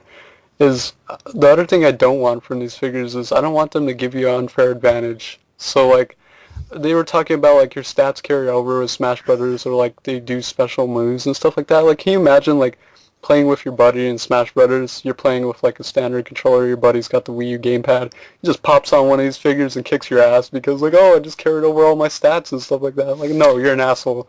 Or, like, Mario Kart 8, where you get, like, special items or some bullshit. Like, I don't want that. So hopefully it doesn't do that. Well, that's the thing. That's the thing. What are these figures going to be doing for each game? Yeah, that's what I want to know. It's just like if I get a Rosalina figure for Mario Kart, does it make that one character, Rosalina, faster? Yeah, you get, like, speed boost or something. Like, do I get, like, where, like, if I picked Shy Guy and I tried to use a Rosalina figure, it's not going to do anything. But if I use a Rosalina figure and pick Rosalina, she's going to be faster than Mario or Shy Guy or Princess Peach. I don't know. Yeah, I could see the unfair advantage if that's the case. See, I don't know what these figures are going to be doing. Now, for Smash Bros., I heard you could fight with them. Like, if you pick, I don't know, let's just say a me, and you put the Mario figure on the pad, you could team up with Mario and they fight with you, like, do a 2-on-2 type of thing. So, I don't know. It depends on what these figures do. I don't know what they do, so... But there are a lot of other games for Nintendo. So this one's, man, the younger version of me, like the kid in me, would have absolutely loved this if you had a lot more free time. Because back then I would have had a lot of free time to create levels and stuff like that. But that's Mario Maker. And this was rumored before because there was like a leaked image of like Mario Maker, but it's essentially what it sounds like. It's a Mario Maker. You get to make your own custom levels for the original Mario Brothers. But like once you make one level, the cool thing is you can switch between the styles. So like you can switch at any time between the original style of the Mario Brothers or the new Super Mario Brothers U styles. So once you've made one level, you've made it for both essentially. But I watched like a long demo of this after the Nintendo event, and it just looks so in-depth and so cool. And it's simple to use too, because I think that's an important factor with these kind of creation kind of games. Is it's got to have a nice user interface that's very user friendly, and it looked very user friendly. It's got some Mario Paint references in there too, so I wonder if there's a possibility of a Mario Paint down the road. But it looked crazy. People were making crazy levels, like towers of Goombas that were flying in the air, or like these absurd kind of puzzle levels. I'm all about that. It's just like I wish I had the time that I had when I was younger, and if this came out when I was younger, I would have loved this, because it was one of those things, like when I played Mario games, I'm like, man, someday it'd be cool to make your own Mario levels. And now you can. So that's a cool little thing. I'm pretty sure that's going to be a downloadable game, so I totally get that. I kind of hope so, because I don't see myself paying $60 for this. No, I don't think it's going to cost that much. I would pay $15 for it. Yeah, it seems like a downloadable game. So...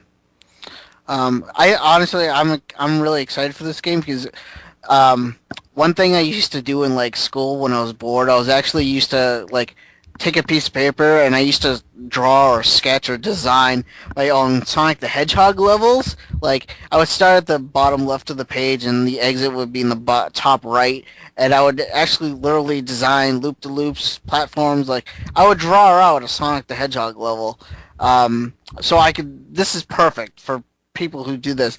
And the other thing I used to do for the PSP, the Mega Man Powered Up, they had a level creation level in that game, and you could share levels. If you give your friend the code for your level, you could share your Mega Man levels with other people. Now, if this Mario Maker does that, it'll be fucking awesome. If you could share levels with your friends that you make, this is going to be huge. Like, this is going to be fantastic, especially for people who are very creative in level design. Those Little Big Planet people, this is going to be fantastic. I can't wait for this. But you know a game that, like, at first when this game was announced, I wasn't really sold on it because I'm not a big fan of the Dynasty Warriors series to begin with. Like, I've always felt like the Dynasty Warriors, they're fun games, if you play a couple of them, but, they don't really do much with the series. Like, there's Dynasty Warriors 8, but it's exactly the same as like the other one that came out, and they don't really take the time to like polish it. And since Nintendo is making this game, I think Nintendo is probably making sure that this game gets to a certain quality level, so they want to make sure it's really polished. And since they showed it there, I'm more sold on this game, and it looks really, really fun, really good. And that's Hyrule Warriors. I'm actually pretty excited for this. I watched a long gameplay, and it's at first, like when they announced this back in the day, I was like, yeah, whatever. But now, like, watching the gameplay and all the Zelda characters you can play as, and it's so colorful, unlike a lot of the Dynasty Warriors games. Like, it's super colorful. Just looks like a lot of fucking fun. Just like hack and slash, crazy action, beat 'em up. You can play as like Midna from Twilight Princess or Zelda, Link. And they all have their own unique moves, which are specifically correlated to their own characters. So it just looks pretty awesome. So I'm actually excited for Hyrule Warriors now. I am too, dude. Like like you just said, I was never really a fan of Dynasty Wars. I think I got to like the third one. I got, this is stupid. It's the same damn game. But this one looks totally better. I want to play as Zelda. I think Zelda looks like the most badass out of the three they showed. So this looks great. I can't wait for this game. Like, I don't know what the story is gonna be like, but it's impressive. It really is. So Yeah. so, Techno, would you be excited for this game? If I had a Wii U, yes. Well, you're a fan of the Dynasty Warriors, aren't you? Just the Gundam ones. Okay. Well, would this be something that you'll be interested in? A Zelda Dynasty Warriors type game? Somewhat. Like Dan said, hopefully Nintendo makes it to where it's not like, this is all I do. Just like hitting like 2 buttons. Yeah, for like the whole game. Yeah. Well, you don't even know how many characters can you play as? We only know of 3, right? Oh, there are a bunch more. What's Well, yeah, like Forget that's my that, point. Like There's a shit ton of characters.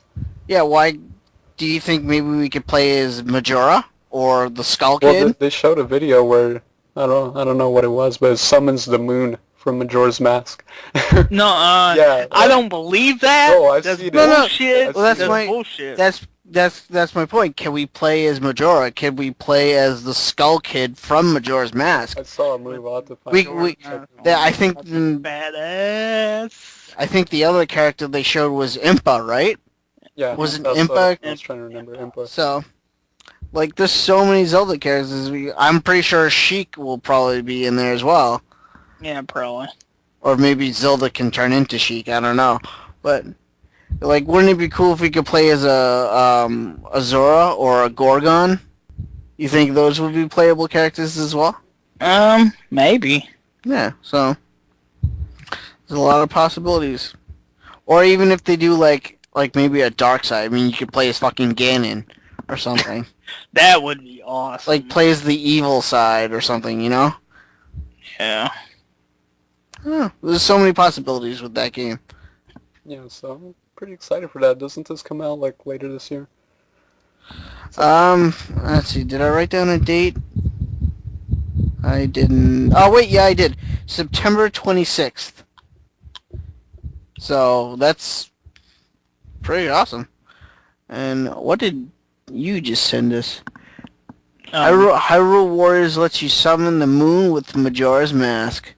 Is this for real? Holy Yeah, shit. that's what I was talking about. It's around the 28-minute mark if you can go through that video they have, but it's the moon, so like this is probably gonna be I think it's gonna have a lot of variety with the combat actually, which has me excited. You know, there's a shit ton of different moves and unique things you can do. So because it's Nintendo, and you know if Nintendo would not probably let the standard quality of Dynasty Warriors pass, so they want to make sure this is really stellar. You know, a really stellar game. So I'm actually really excited for Hyrule Warriors. And this is probably one of those games that will probably benefit from those amiibo figures too. If you get the Zelda ones. But speaking of Zelda, guys, did you see it? The little tease. Zelda Wii U. No. Holy fuck. Okay, first thing, it looks super fucking pretty. Like, Jesus I Christ. agree. It's I definitely agree. so fucking pretty, and the fact that they're hinting at like an open world, or at least semi-open world. You know what? I think it's going to be maybe not super open world, but you know how in Zelda games, for the most part, there's dungeons and all this, but there's usually like one way to do something. Like you have to do it really specifically, right? To get through the dungeons and stuff like that. What I'm thinking is possibly if they're going to have like multiple paths that you can take in order to accomplish like one goal. So maybe there's like different ways you can get through a dungeon or something like that. It's something more than just, oh, I got to get this key or something. And it's like, no, I could get this key, but I could do this, and then this will get me past her. That kind of thing has me pretty excited. But what do you guys think about Link? Have you seen Link, and is that actually Link is the other question.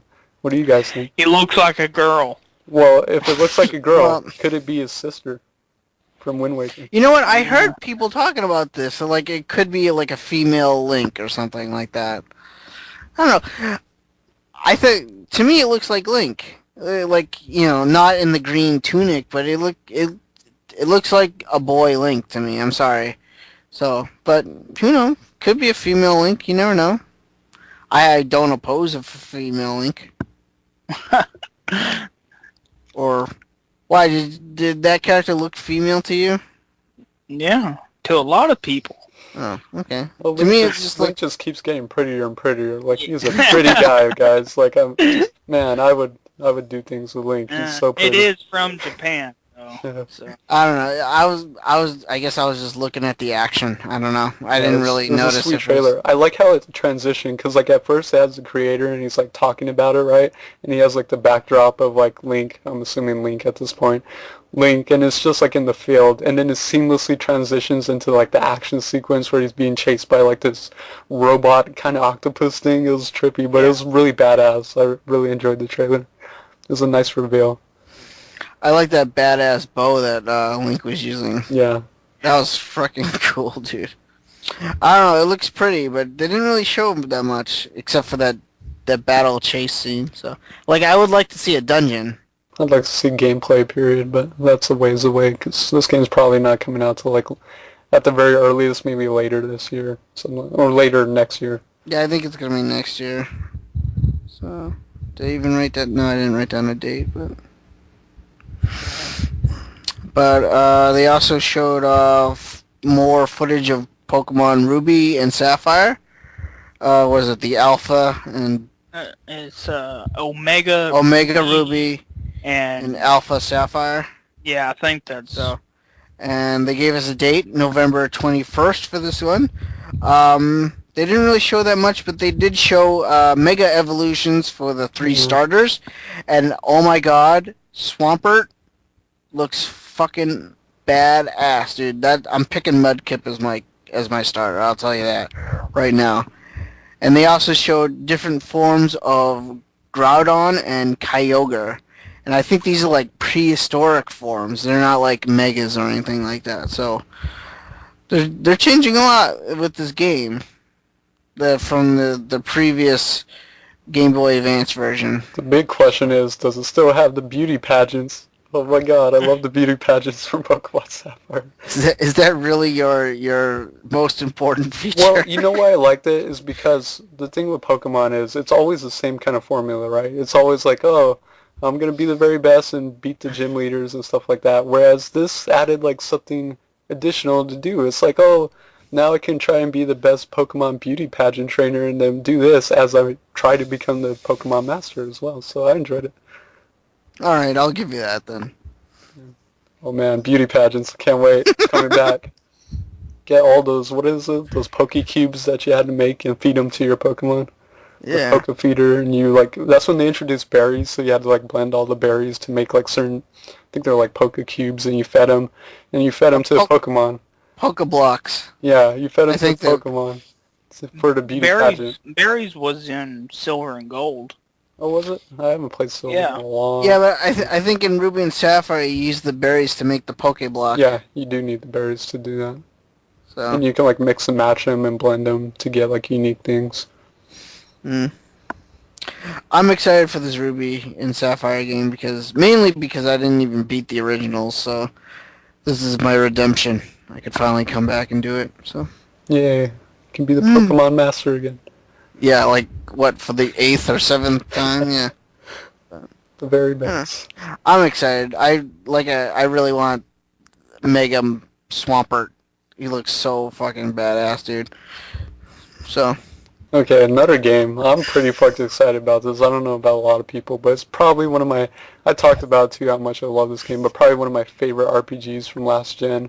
I put it up there with, like, Lost Odyssey, but that's Xenoblade Chronicles X. And we didn't know the title because they were just calling it X, which was, like, a temporary title, but I guess they just threw Xenoblade Chronicles in front of that, so I guess Xenoblade's technically a series now.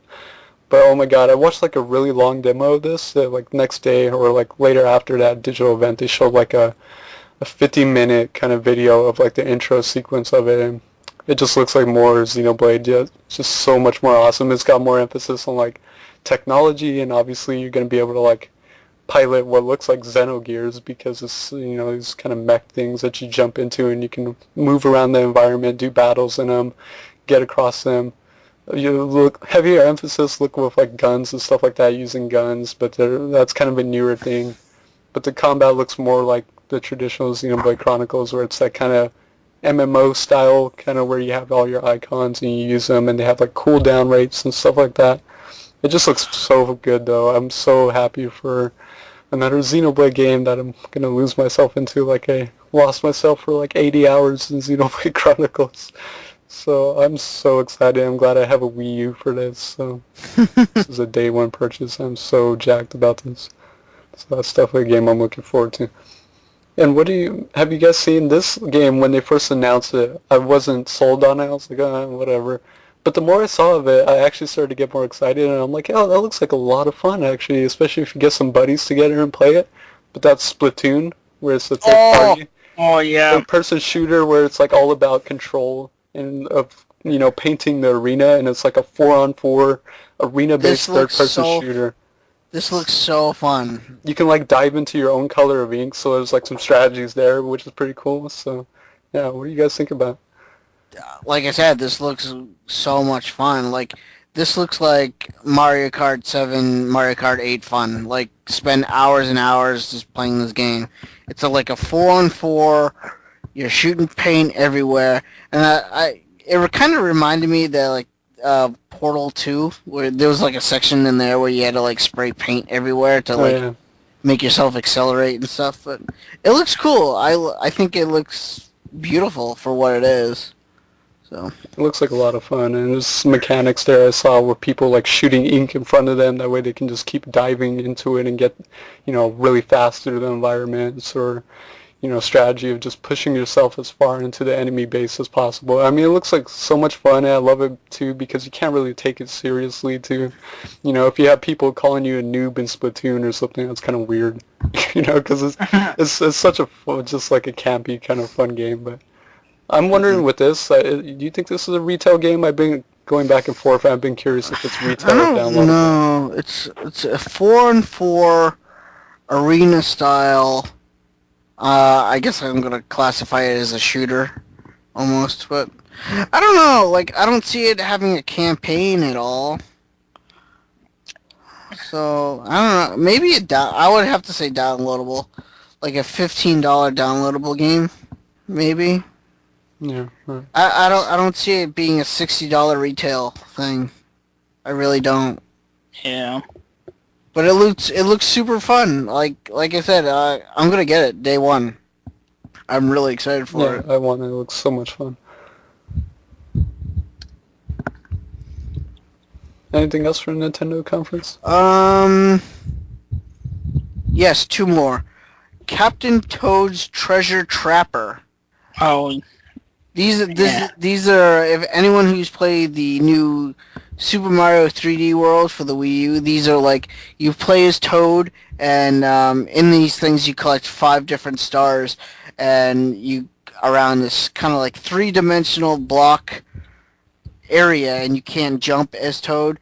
And this is basically what those are. They're taking those elements from Mario 3D World, and they're making their own game. Those were a lot of fun. Those little segments in Mario 3D World, they were a lot of fun for me. These look fun for what they are. Again, I don't think it's going to be a $60 retail game. To me, I can't justify, unless there's like 100 different puzzles or 100 different levels. Then maybe I could see it.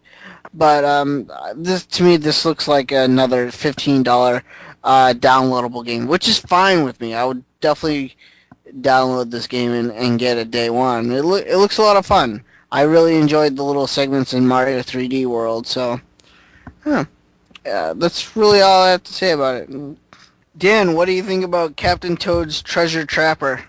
I didn't think that'd be like a thing. Like, wasn't that a thing in new or Super Mario 3D World as like kind of side mission kind of things? Yeah. Like, I never thought that'd blow up into a big game. It looks fun if you like the kind of like puzzle, kind of games. I think if you really like the, Mario vs. Donkey Kong series, where it's like a puzzle kind of, adventure game, I think you'd probably really like that game. For me, I don't think I'd buy it right away, although I might get it if I ever found it cheap, though. The question is, do you think this will be a retail game or like a $15 downloadable? That's a good question. Like, all of these are like, like, I don't know if it's retail or downloadable. I kind of feel like this would be retail for some reason. Because I watched some gameplay and it seemed like it had a shit ton of levels or something, but I do see it as something that could be downloadable too. I don't know. It's hard to say with a lot of these games. Alright, well, the last game I got written down here is Bayonetta 2. Oh my god. So excited. I want that. You know why I wanted to? Because I never had a chance to play the original. First one. Yeah, I never had a chance to play the original. Coming with it.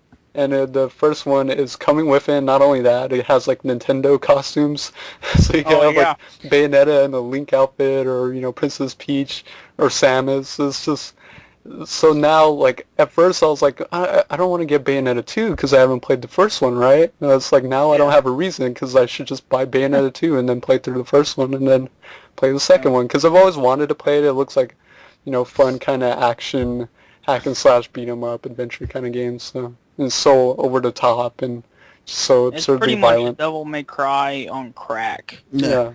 I've played Bayonetta 1 for the 360, and it's just like Devil May Cry. It's so much fun. It really is. And I read somewhere before we started this podcast that someone asked for the Link costume of hers to have more skin showing. So, I don't know. So, there you go. More skin. I did notice that when they were wearing the Link costume and they were fighting monsters, that rupees were pouring out of the monster. Oh, that's badass. Yeah. So, like, I'm super excited for it. I'll replay Bayonetta 1 to play the different costumes. Just think, man, you could maybe have a Zero Suit Samus Bayonetta costume. Oh my god. God. It's intense. But that's it for Nintendo, right? You think? I think so. Yeah, there were a couple of smaller announcements that had my interest with the 3DS. They're really shown like super briefly, but they confirmed Fantasy Life for the 3DS by level 5. And this is a kind of Harvest Moon inspired, but it's more of a kind of cutesy action RPG, town building kind of thing. It's a fun little game that a lot of people were really hoping would get confirmed. And the other one is actually Professor Layton vs. Phoenix Wright Ace Attorney, which is going to be coming out to the 3DS, which a lot of us probably thought was going to happen, but it's an interesting little crossover. I'm a huge fan of those types of games, the mystery kind of adventure, point and click kind of style, visual novels, so I'll probably get that. Those are just some smaller ones. But I think that's pretty much it for Nintendo. There was just a lot, though. I loved Nintendo because it just showed me a lot of games that I'm personally really, really excited for. So, who do you think did the best? I'm pretty sure we have the answer to this, but who do you think did the best at E3? I think for showing the most amount of games that I would play, it'd be Nintendo, but I would say as their conference probably wasn't as interesting, to watch, kind of, as, like, Sony. I think Sony always does a good job making conferences that are just very watchable and stuff like that. And they have a lot of great people on, whereas Nintendo, I miss the Nintendo conferences when they used to do them live in front of an audience. Now it's just this pre-recorded stuff, which, it takes away the excitement because you don't get that live reaction. Like, could you imagine if they did it live and they showed that new Zelda? Can you imagine the reaction that would have got at, like, a live event? Holy crap. Yeah, that would have been awesome. And I miss that kind of stuff. That's what I love. Like, people got so excited at Sony when they unveiled Little Big Planet 3 and stuff like that. Like, I love to see the crowd reaction. And so, like, as an overall conference to watch, I think Sony probably did one of the best ones. And Ubisoft's okay, but Nintendo, for me, showed the most amount of games when it comes to games. They showed the most amount of games that I really want to play. So they would technically be my winner, I guess. I'm going to have to agree with you. Nintendo. What about you, Techno? Come on. Did you love that Sega conference? Oh, yeah, totally. Sonic Adventure 3 coming this fall. Echo the Dolphin on the PS4. Extreme. With visuals like you've never seen before. Water's so real that you'll feel wet. Hey, that's the catchphrase. That's pretty... Spot on, I know. Yeah. It's a good catchphrase. Now, were there any, disappointments during E3 that you guys want to... Yay. EA was so boring to me. I'm sorry, EA. we already talked about the Conquer thing. Well, there's some games like I really wanted to see. Like I was hoping to see a new Metroid with Nintendo, like whether it was for the Wii U or the 3DS.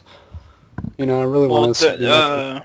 you probably seen it online that they're doing something with 3D and 2D Metroid. So it's probably a ways away, but they probably weren't ready to show it. Yeah. And what's his name? We didn't talk about it, but Miyamoto briefly showed like 3 games that used the gamepad. They're like these small games.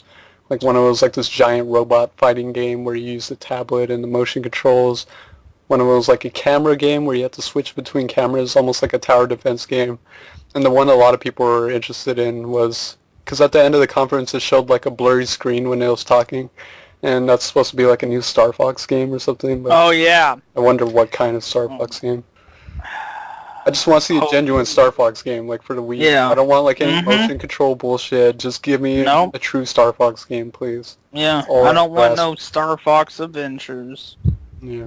I don't know. Like overall, I think I was really, really happy with this year's E3 just because I really enjoyed watching a majority of the conferences except EA. But I just enjoyed watching it. At the end of the day, I felt like overall, as a collective total, there were just so many games to look forward to. And I think there's something for everyone to get excited about. So I think it was a good E3. So, for me, I'm gonna say Nintendo won, but what I got out of this E3, it really made me consider buying either a PS4 or an Xbox One.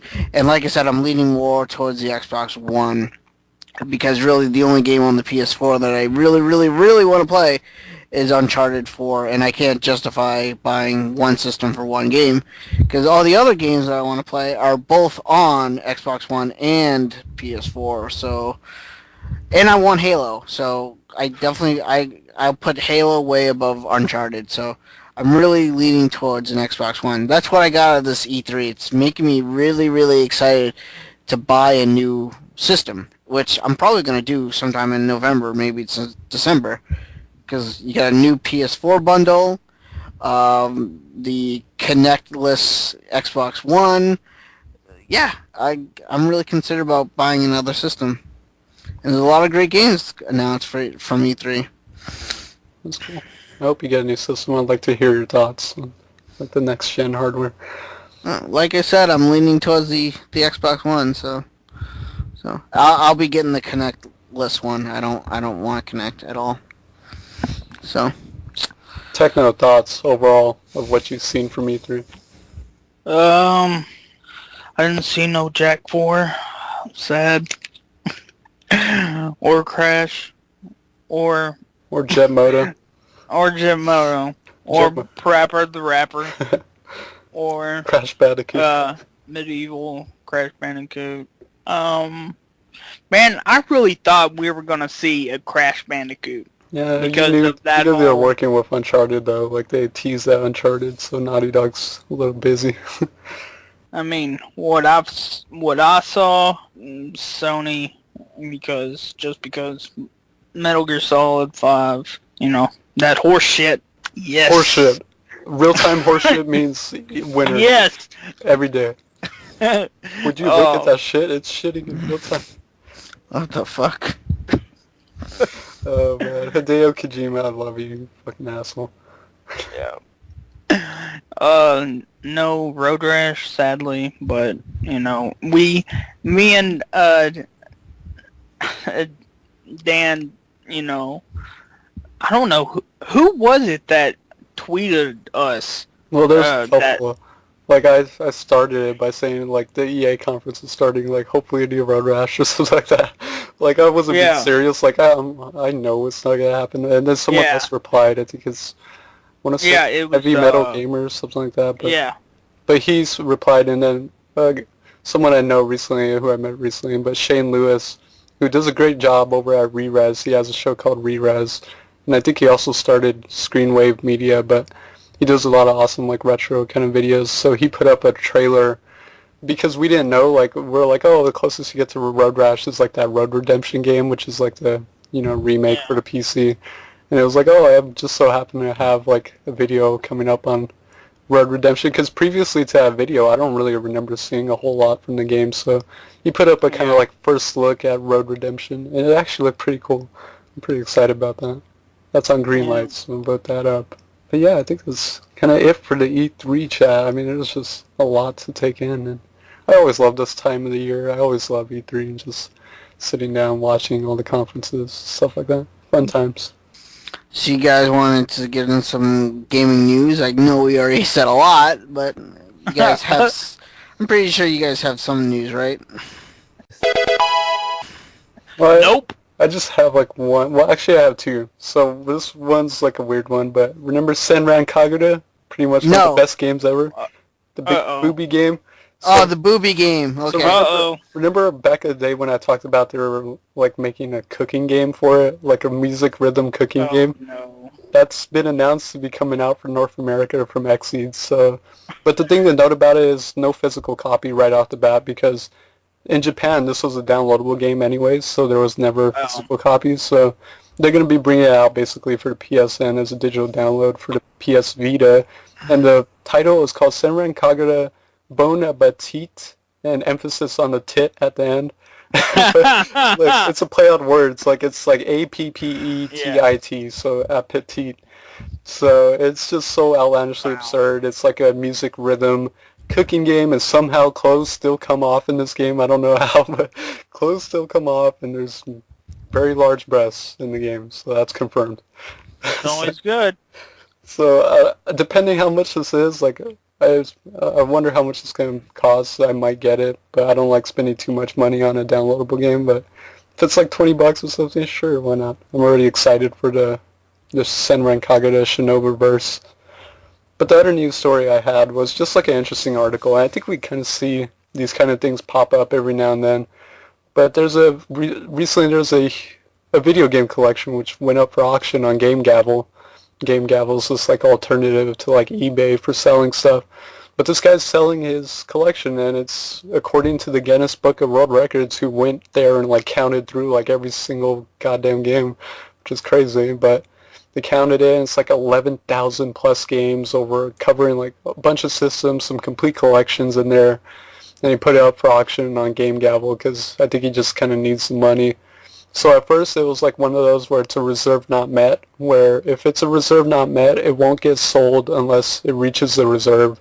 And it did recently pass the reserve, so it's officially going to get sold, and the highest bid right now is like $750,250 or something like that, and it's just crazy, and it's officially going to be sold, so that's like $750,000, but that's crazy. Someone desperately wants a shit ton of video games all at once, but it's crazy to see this, and I would at least suggest checking it out. It's interesting to see all his pictures. He has like, if you go to a GameGavel auction, he has like a shit ton of pictures, hundreds of pictures, and there's like a video of him with the Guinness Book of World Records people, you know, going through and counting it to make it official. So that's interesting. Techno, you're not the bidder, are you? Secret bidder, dropping $750,000, secretly holding out on us. But yeah, that's crazy. Just a interesting little news story. That's pretty much all the little side news I have, apart from E3, because I think E3 pretty much covered a lot. Yeah. The time! Who's got the time? It's Question time! See, the first one comes from Andy from the Rad Rascals podcast. And so most of these questions are E3 questions. So he asks, what are your thoughts on Last Guardian? Should we finally give up hope or keep chugging along for it? I gave up hope whenever it was announced. Oh, okay. I was never really... I played Eco and Shadow of the Colossus. They were okay games, so I'm not really a fan of these types of games. So I don't really have an opinion on Last Guardian. If it's out, it's out. If it's not, I'm not hurt by it. So I guess I don't really have an opinion on it or any thoughts. It's coming out on the PS5. Oh my god. Confirmed. 2020. Yeah, but it's so funny how It was IGN, right? That Yeah, said they it said, was, oh, it was canceled, guys, because we have super trustable sources, because we're IGN. And it's like, oh, sorry, we got that wrong. Maybe we put out that article so people could click on the link and give us some ad revenue, because we like to clickbait. I think I made a Twitter post about that, but I was kind of a little agitated about that. But I hate when they do clickbaiting, where clickbaiting is basically where they'll create like this kind of hype title, like it's something dramatic to get reaction, just to get you to click on the link. That way you go to the link and they at least get ad revenue from you, and just to get tons and tons of people to do it. But yeah, like The Last Guardian, I really haven't played Eco and the Shadow of the Colossus, to be honest, but I've always wanted to. They look like great games. The thing I hate the most is I just think it's a damn shame if this game never comes out, because it just feels like a waste. Like if I was one of the people working on this game and the game never came out, I'd be so pissed. I'd be like, well, there goes all my hard work and creative time into like years of production on this game, and it never came out. So I at least want to see it come out. When that is, I don't fucking know. It's like they don't. It's crazy what happened with that game. It's supposed to come out a long time ago. How long has it been in development? For like almost 5-6 years now or something? Yeah, wasn't it first announced in like 2005? Am I right or wrong? I don't remember. Okay. But it's a long time. yeah, dude. For some reason, I think if it does come out, it's going to be like Duke Nukem. I was just thinking about That's what that. I'm worried about. And like usually games, and that was one of my worries, is usually games that have been in production for a long It's time so hype. is not a good thing.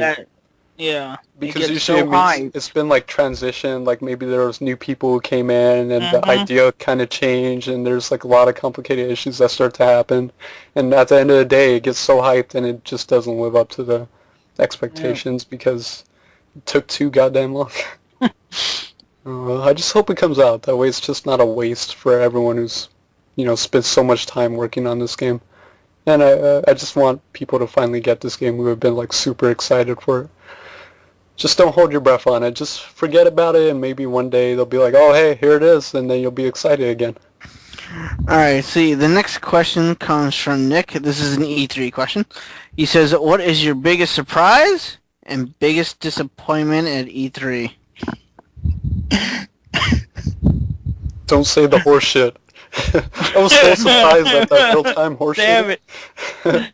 It looks so good. They didn't, announce that till after E3. My biggest disappointment is the whole Conquer thing. I'm not gonna go into it. But yeah. Makes me sad. Microsoft, you assholes. I'll agree with that. I'll agree with that for biggest disappointment, because they got my hopes up. I was thinking like, Yep. oh my god, it's a new Conquer game. I'm like, oh, it's not, and I'm sad now. But I think the biggest surprise actually for me, I'm gonna put it to Group Fandango remake. I never saw that coming, and Yeah. I'm actually very, very excited to finally have the chance to play this game and play it in an updated style. So, what about you, Clive? Did you say disappointment? Yeah, I went with Techno on the Conquer thing. Oh, okay, sorry. You just get My biggest surprise or excitement is I'm gonna have to go with Master Chief Collection and Halo 5 news. Honestly, I was watching it, and the more I watched, the more I got excited. Like I really just want to fucking play this game. Like I want to play the 100 plus multiplayer levels. I'm excited about the Halo 5 beta that comes with it. I want to see the TV show. I've already said even if I don't have an Xbox One, I'm gonna buy it anyway just to have it as part of my collection. Yeah, that's my biggest surprise or hype is the Halo Master Chief Collection. Biggest disappointment? I'm gonna have to go with the Yoshi Woolly World. I'm not saying disappointment because I hate the game. It's really one of the only games that Nintendo showed that I don't want to buy. So I'm just gonna go with that. So Yes. you could buy that game for me, Techno. No. Oh, well, you're now my biggest disappointment. Thanks a lot. My biggest surprise I The guess Sega it would Dreamcast be. 2. Yes, yes. It. I guess I'd have to say Grim Fandango, because I really thought they were going with Psychonauts 2, and because there's like tons of people wanting that game to be made, but yeah, Grim Fandango. Okay, well, we have one more question, and this is from Mikey Monarch, and he asks, list a remake you want for each console. I'm guessing each console at E3. Really? Oh, What if I want a NES remake for the Super Nintendo? No. No, I think that's what he means, is like the new gen consoles. So it would be, what remake would you want on the Xbox One, PlayStation 4, and the Wii U? Have to think about this one. Well, the Xbox One, I'm kind of already getting that with the Master Chief Collection. I'm not gonna lie. So Master Chief Collection for Xbox One, which we're kind of already getting from me. Remake of all 6 of the original NES Mega Man games in HD graphics for the Wii U. I think that'll be a good remake. And then for PlayStation 4, The anticipation. I'm thinking, alright? Shut up. For me, for the PS4, why not remakes of the original Crash Bandicoots in HD? Yep. Crash Bandicoot collection by Dude, Naughty Dog. 1, 2, 3, and Crash Team Racing. Oh, that'd be amazing. Oh, package. yeah, because the only one that was not from Naughty Dog that was on the PS1 was Crash Bash, which I also love. So Also, remakes of Jet Moto would be pretty damn cool, but that's probably not gonna happen.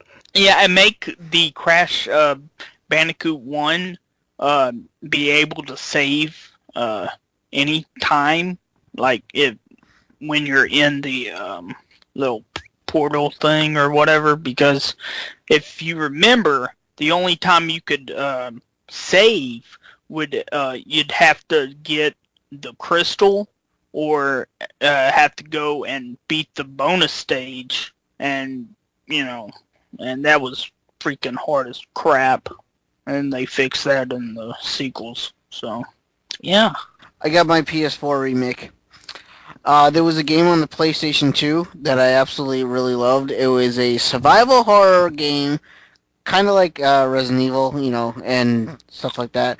The game was called Extermination.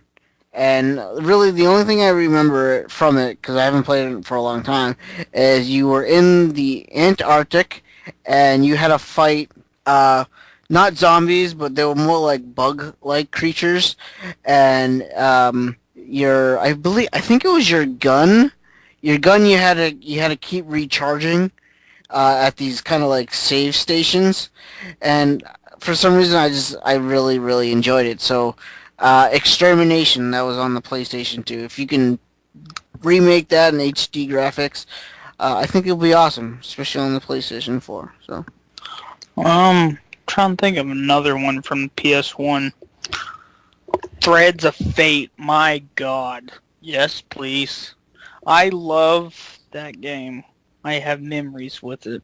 It'd be amazing, amazing time. HD graphics. Lovely. I don't really know about any of the others. Unless you give me an Xbox One version of Tales of Vesperia. I'd play the shit out of that. It's not happening. Yeah, I don't know. Original Xbox. I don't know. There's not a whole lot of games I'd want remade from them. Unless they did like a remake for the original Perfect Dark that was completely remade. But Yeah. and the Wii U, I don't know, I'd like to see a remake of the original Super Mario RPG. Just with updated Wii U visuals and... Did everyone answer all the questions? I think so. Alright. Well, that's all our questions for today's episode. So, Yay! Yay! Yay! thank you everyone for asking us questions. It was really great. Keep them coming. You guys want to get in games we've been playing then? Sounds about right. Alright, Techno, go first. Alright. Well, don't get too Well, excited. I've been playing a shit ton of Dreamcast. Well, that's Good a big man. surprise. Yeah, I good didn't see man. that coming. Yeah, because you never play that system. Never. So your ever. least favorite system of all time. Prefers the Atari Jaguar. Shit. I've been getting into racers. I've been playing Tokyo Extreme Racer. Oh, I fucking love Tokyo Extreme Racer. Played the shit out of it Yeah. on PS2 with the remake of Zero and Tokyo Yeah. Extreme Racer 3. Holy shit. So good. Yeah. And, played some Speed Devils. It's like an arcade. Kinda feels like cruising in a way, but not really. That makes no sense, I know. But yeah. Played some let me see here. GTA 2. Yes, Grand Theft Auto 2 on the Sega Dreamcast. And the controls are very hard to get into. But once you get like actually, get going, it's a lot more fun. And yeah. Very cool. Very cool. Played some Gunbird 2. Oh man, we love our Gunbirds. Oh, yes. Our Gunbird carrier pigeons. And new Mortal Kombat coming out. I had to pick up and play some Mortal Kombat Gold on the Dreamcast. That's always fun. Like, one of my favorite fatalities in Gold. That's for everyone who doesn't know. Quan Chi's, I think it's his first one. He rips off your leg and just beats you with it. And, like, the leg that he's holding is bleeding out, and, your whole body's bleeding. And, yeah, those were the days. Getting to take someone's leg off and beat them with it. And, like I said, I have played Uncharted. I can't get into Uncharted 1 at all. But almost forgot. I got a Dreamcast game in today. Whoa, It's shocker. a Japanese. I get it. Techno buying Dreamcast games, I never saw that coming. It is a Japanese Dreamcast game. Oh yeah. Border down. No. I knew it, Techno, Never. you're good. No. Yeah, It is, we did get a release over here, and I do have the American release, but this is an updated version of the game. This version was also on PS2, but the PS2 version looks really, really crap to the Dreamcast version. And that is Dead or Alive 2. And, well, I love it. Women fighting other women that have big boobs. You'll And then love whenever- Senran Kagura. I The know! Nova Verse coming out in September by I XE already Games. have, I have it. I get $5 every time I say that.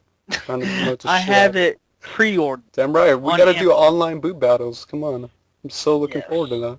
Can't wait. And I love how in Dead or Alive games, you go to the options menu and you turn your age up all the way to 99, and that's how, your, the girl's boobs, Flopping. shake. Just flopping Yeah. up. Yeah, everywhere. That's funny. I've also played, I did buy, the day it came out, Ultra Street Fighter 4. Whoa. Yes, I did. And I'm loving it, yeah. Can't My wait to see you at new- Evo someday. Believe. I wish I was that good. But my new character now is Evil Ryu. Oh yeah, I like him because he's faster. Just and I think that might be it. I don't think I posted anything on Instagram. or Facebook. Disappointed. I need more. I'm disappointed. Need more game. Oh, I've played Diablo 3, Reaper of Souls. I bought that last week or the week before last. I don't know. Oh yeah. Also, see, I forget what games I play. I don't know why. Condemned Criminal Origins on Steam. I bought that on you probably know this, Dan. Green Man Gaming. Yeah. It's a site where they sell Steam games, or they sell just games, but most of them are on Steam, and you get the code to put it on Steam, and they had selling a bunch of Sega stuff. I was like, Condemned? Yes, please, because that was a launch title for the 360 I fell in love with, and I just bought it because it had Sega on the box, and I was like, yes, and fell in love with it. It just sucks that Steam hasn't gotten the sequel, Bloodshot. I guess I have to buy that on 360 and play it, so. And I've also played a bit of Painkiller Black Edition. I bought that on Steam too. It was like $10. How's that? I have that, but I never played it. It is such an old school shooter. It's so fun. There's story. There's a story to it, but you don't give a shit. It's all about shooting stuff. Yeah, it's like big open areas and just tons and tons of enemies, and your main weapon is your hand that has a saw blade on it, and you just run and it's amazing, and it looks pretty good too. And the reason why I decided to get this was because I watched Mark from Classic Game Room's review on it, and I was like, need this game now. Yeah, if you got Steam and you don't have this yet, it's only $9.99. Get this damn game. It's fun as hell, and I do believe that is it. So, who should go next? Clive, what have you been playing? Probably no surprise. I've been playing Mario Kart 8. What a coincidence! I've been playing Mario Kart 8 too. Well, what can I say? It's a very popular game. Yeah, I just been playing a lot of Mario Kart 8. Right now, I'm trying my best to get all 3 stars on every single circuit of the 150cc Cup, and yeah, God, it is fucking hard. It's frustrating as hell, dude, because I always get to the last fucking race on the last fucking lap, and someone bumps me, hits me with I'm like, really? Come on, guys. Yeah, and you have to get first place in every single race, otherwise you're not going to get all 3 stars. And really, I don't think you unlock anything for getting all 3 stars on every circuit, but it's just something I want to do. You do. That's how you unlock the gold cart. No, I think the gold cart is you at least need 1 star. I'm pretty sure you just need 1 star for the gold cup. But for me personally, I want to get all 3. I've done it in every other Mario Kart game, so I really just want all 3. So, but yeah, like you said, Dan, it's a fucking pain in the ass. Other than that, I've been just racing online with friends. I joined Jumbo Junkie's stream online. I was racing him. I played some games of war. I played with him a little bit. Yeah, just nice racing online. One of the features I do kind of like, and I tested this out just to see if it worked, is you can upload the highlights of your race directly to YouTube. And I did this just once for my channel, and I like it. It's cool that you can just upload them right to YouTube from your Wii U. The only thing I don't like is it's the highlights. I'd rather record the entire race and then throw it up on YouTube. But really it just takes the highlights, which is about 35 seconds, and that's all it really saves. But if you watch some of them, they're hilarious, especially if you watch them in slow motion. But they're just fucking fantastic. I haven't really played with a lot of people though. Like that's one thing I'm kind of Yeah. I'm not really. See, I want to say Mario Kart 7 is a little bit better than Mario Kart 8, but really I'm only saying that because Mario Kart 7 had this huge community, everyone was playing it. The problem I'm having Mario Kart 8 is when I'm on, no one else is on, Yeah, and then same. Oh my god. Definitely. like, and really there's like, I know there's really not like a messaging system. Like Dan, I've seen you on Mario Kart 8 a few times while I'm on, and I'm like, whoa, well, let's race together, but I can't tell you that. Like Yeah. I can't ask you to race, or I can't join your race. If you happen to be racing online. Mhm. So that's a huge problem. This is like I want to race with you. I want to race with other people from YouTube, but there's no messaging system. The only reason I joined Jumbo Junkie's stream is because I saw him streaming, and we added each other through the stream, and I played with Game of War because we set it up. We were like, hey, what are you doing on Saturday at 8 o'clock? And I'm like, nothing. He's like, okay, you want to play. So we kind of set it up before time, but if I see somebody online that I really want to play with, there's really no way to message that person unless you have like Skype, or you message them on Facebook or something like that. So that's the only really downside I see with Mario Kart 8 is the racing community is not really as powerful as what we had on Mario I Kart agree. 7. So, um, last game I played, or really quick, is I played after the Microsoft convention. I was really in a Halo mood, so I played a lot of Halo 4 with a friend of mine, and we had a fucking blast. There was new game modes that I didn't know about. One of the game modes we played was Quick Aside, or Quick Ashay, or something like that, and basically it's a play on Ricochet, and basically the best way to describe this game mode, it's kind of like football. It was kind of like football. Basically, a ball appears in the middle of this octagon arena, and you have to get it. You have to get the ball and bring it back to your goal to get a point. And I don't know why this was so much fun. I've played other game modes like this, but I think it's because it was so chaotic. It was so closed in. Everyone was going nuts. It was we just a great time.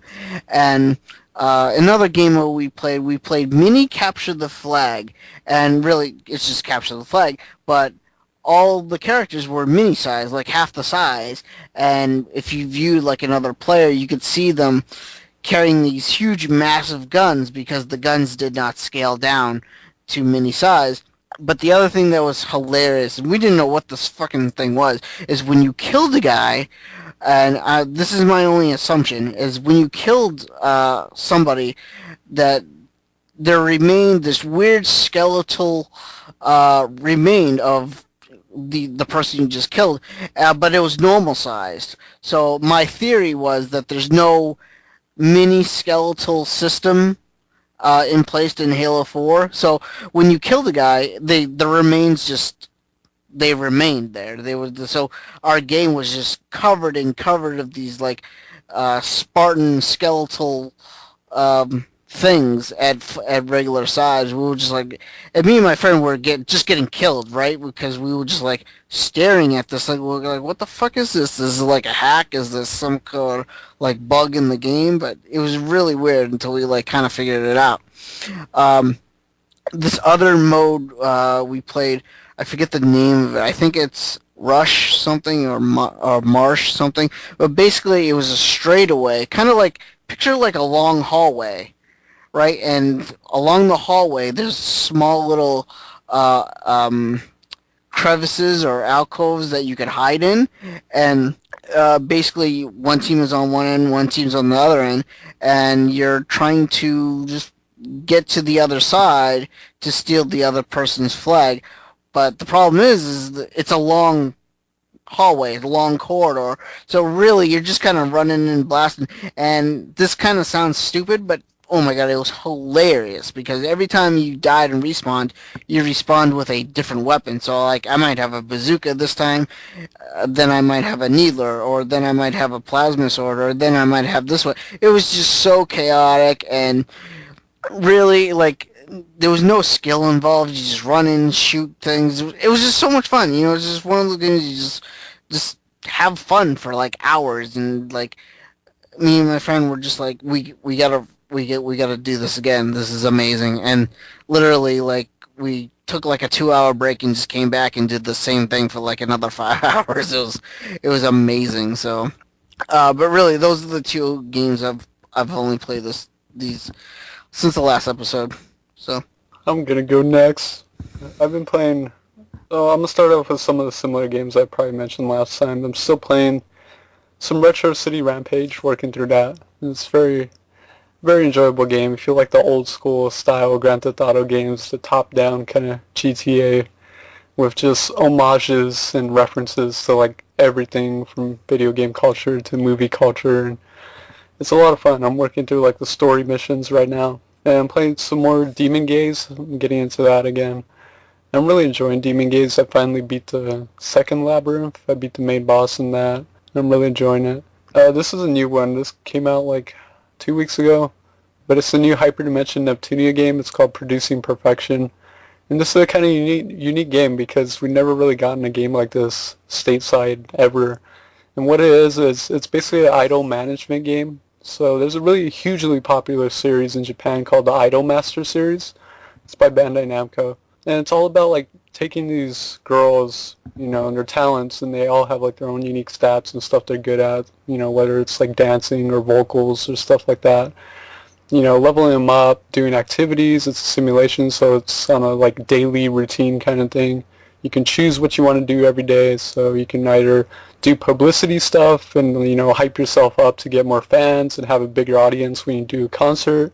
So you do like PR stunts, events, and publications and stuff like that, or you can train the girls in different skills, or you can just talk to the girls and build their affection meter and stuff like that.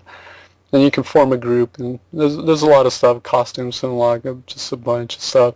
And then you just kind of go through the story mode, and at certain points you'll be able to like, you know, hold a concert and perform a concert. And the game basically follows this premise that you're just trying to beat this rival kind of idol group who's taken over like game industry, and you're just trying to get back the main amount of publicity and shares from them to beat the game. And it's not too long of a game. I would say I beat the story with all 4 of the girls already, so there's not a whole lot left for me to do, but that probably took like maybe 6 to 8 hours, so it's not a terribly long game. But there's only like 5 songs, like quote unquote, like the actual songs in the game that you perform. There's like 5 of them, so not a huge variety there, but it's pretty easy too, so it's pretty easy to beat because you're on a time limit. You have to beat it within like, I think it's 180 days, and the first time took me a while, but every playthrough after that you can carry over your stats and all that, and I think the quickest I was able to beat the game was like within 50 days or something. So I beat it with all the girls. I enjoyed it. It's a fun little experience. It might be a little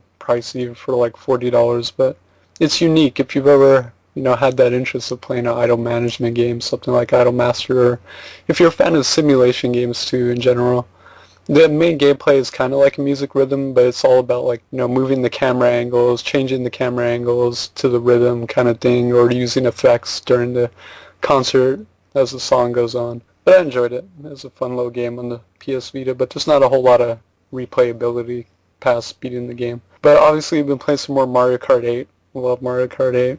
Although I totally agree, like, man, I feel like I haven't been able to like get into a good-sized lobby yet. You know, like the most I've been able to play with is like me, Mikey's Monarch, and like Skater. We'll do like just the 3 of us racing. We've done that quite a bit, but like I miss Mario Kart 7 where we had like a packed lobby and everyone was on Skype and just chatting. And you know what it is too is with Mario Kart 7 they had that great feature where you can go to your friends list, and if they were playing you could just like join them. That was brilliant because I could just like pop on my 3DS and like, oh, Clive is in a race right now. It says join next to him. I'll just join him, and then bam, I'm in. So like I knew when you guys were racing and stuff like that. That was brilliant. Whereas Mario Kart 8, Like, I see the same thing, like, I see Clive online, and he's playing Mario Kart 8, and I'm like, man, why aren't we playing together? But, like, I have no way to tell Clive. But it's like, Yeah. I just wish there was a better way to, like, message people or, like, let people know. But there is that ability to set up a tournament, so, I don't know, maybe someone should set up, like, a YouTube tournament or something, but still, like, it's hard, like, there needs to be an easier way to just join people if they're, like, actually in a race. But I did get my free downloadable game from Mario Kart 8. And Oh yeah, me too. What'd you get? What'd you? Pikmin 3. Oh, cool. So I picked up the new Super Mario Bros. U because this was one of the games I really wanted to play when I got the Wii U. And I've been playing that. I've beat the first 3 worlds. I beat World 1 and 2, and I think it splits off after World 2, where you can choose to either go to World 3 or World 4. And I did World 4 first, and I want to go back and do World 3. I'm enjoying it. It's a fun little, Mario platformer. I like 2D Marios. It's just, nothing's been the same since, like, Super Mario World or Mario Bros. 3 for me. Yeah, I think part of it is the level design's fun and all that, but there's a certain difficulty element, which I liked of the older ones. It's just not really here. I feel like I'm breezing through a lot of it. I have, like, a shit ton of lives. I have, like, 60 lives or something. It's barely, like, the beginning of the game, so I'm like, man, just make it a little bit more challenging, give me a little bit more challenge here, and I think I'd enjoy it a lot more, but it's fun. It's super pretty in HD, so it's gorgeous. It's just a fun game to kind of kick back, relax, and, do a world here and there for a couple hours. And one more game on the Wii U, which I picked up because it was dirt cheap. It was like $10 brand new. But that's Zombie U, and this was a game I wanted to pick up because Zombie U is like one of those tech demo games where it's all about like how does they implement the gamepad for unique gameplay experiences and stuff like that. And I'm actually kind of surprised. I'm actually enjoying Zombie U. I would say more than anything, it's a survival horror game. And I think a lot of people bash it because I think they're probably expecting like a over-the-top action game with tons of guns and stuff like that. But I would say it's a pretty damn accurate simulator of what a realistic depiction of a zombie apocalypse would be like. It's more emphasis on using melee weapons because bullets are really scarce. It's super hard to find bullets, and it's this interesting like dichotomy there where like I see like maybe 1-2 zombies, and I'm like, if I shoot one, it's gonna lure the other zombie, and I don't have a whole lot of bullets, so like every time I miss, I'm like, oh shit, I just wasted a bullet because I missed. And I'm like, it's that critical because I only have like, maybe 5-6 bullets. And there's certain zombies where you kind of need a gun because there's like zombies with riot gear where you have to like shoot off their helmet in order to smash their head in with like the mallet and all that. It's super creepy too. It's super atmospheric because I feel like there's not a whole lot of zombies, which is interesting because like it'll be like, you see it like way off in the distance and it's just like one zombie. And it's like, oh crap, how do I want to approach this? Like, it's very, very atmospheric, too, so it's just creepy wandering, like, a very empty world. It uses the Wii U gamepad mainly for, like, inventory stuff. You, like, touch on the touchscreen, drag items here and there to do inventory stuff. It uses it for, like, you can scan the, like, room with the gyroscope and just scan to find, like, messages or unique things to look at. And it's got some other, like, touchscreen elements. But it's a very creepy, atmospheric survival horror kind of game that I'm actually enjoying. It's got an interesting story too. It takes place in London. And you do get other guns as you go along, but it's just like you really want to conserve your guns because sometimes there'll be like just huge zombie outbreaks and you'll need like everything you have. But the interesting mechanic with Zombie U is that, and a lot of people were probably excited about this back when they announced it, but when you die, it's kind of like a roguelike game because when you die, that character is dead. But the interesting thing is you come back and you become a new survivor, right? But your character is still alive. They become a zombie. So you go back to that same place where you died and you see the previous character that you were just playing in zombie form and you know what they have. So it's like you kind of need to kill the old self, the old player you were just playing as.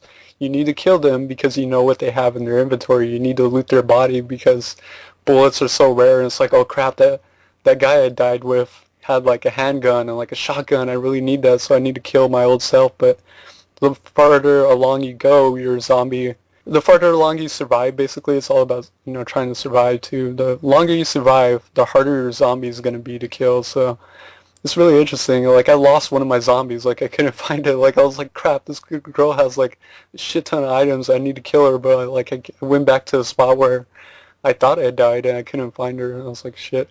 And also, like, you'll see the zombies of, like, other friends. So, like, if other friends that played Zombie they'll just, like, randomly pop up and, like, oh, there's a zombie from, like, my friend, and, like, I'll kill him and take his items and stuff like that. So, it's interesting. If you like roguelike kind of games, like a Demon Souls, Dark Souls, and, like, really creepy, atmospheric survival horror games, and you've always wanted, like, a very realistic depiction and portrayal of a kind of zombie apocalypse simulation. I think Zombie U is actually pretty good in that regard, especially nowadays. It's super cheap nowadays, so you can get it for like 10, 15 bucks around there. So I'm enjoying that. I want to play through more of it. So that's pretty much all I've been playing now. So I think that wraps it up for this episode, guys. That is it. We talked about E3 for a long time. There's a lot of great shit at E3. What do you say we wrap it up, guys? Episode 96? 96. In the books. Bye, guys. I love you. I was asleep. Bye. Blah. Techno's break it up. Techno, don't break up on me. Bye, guys. I love you. Let's say bye. It's episode 96. Bye. Bye.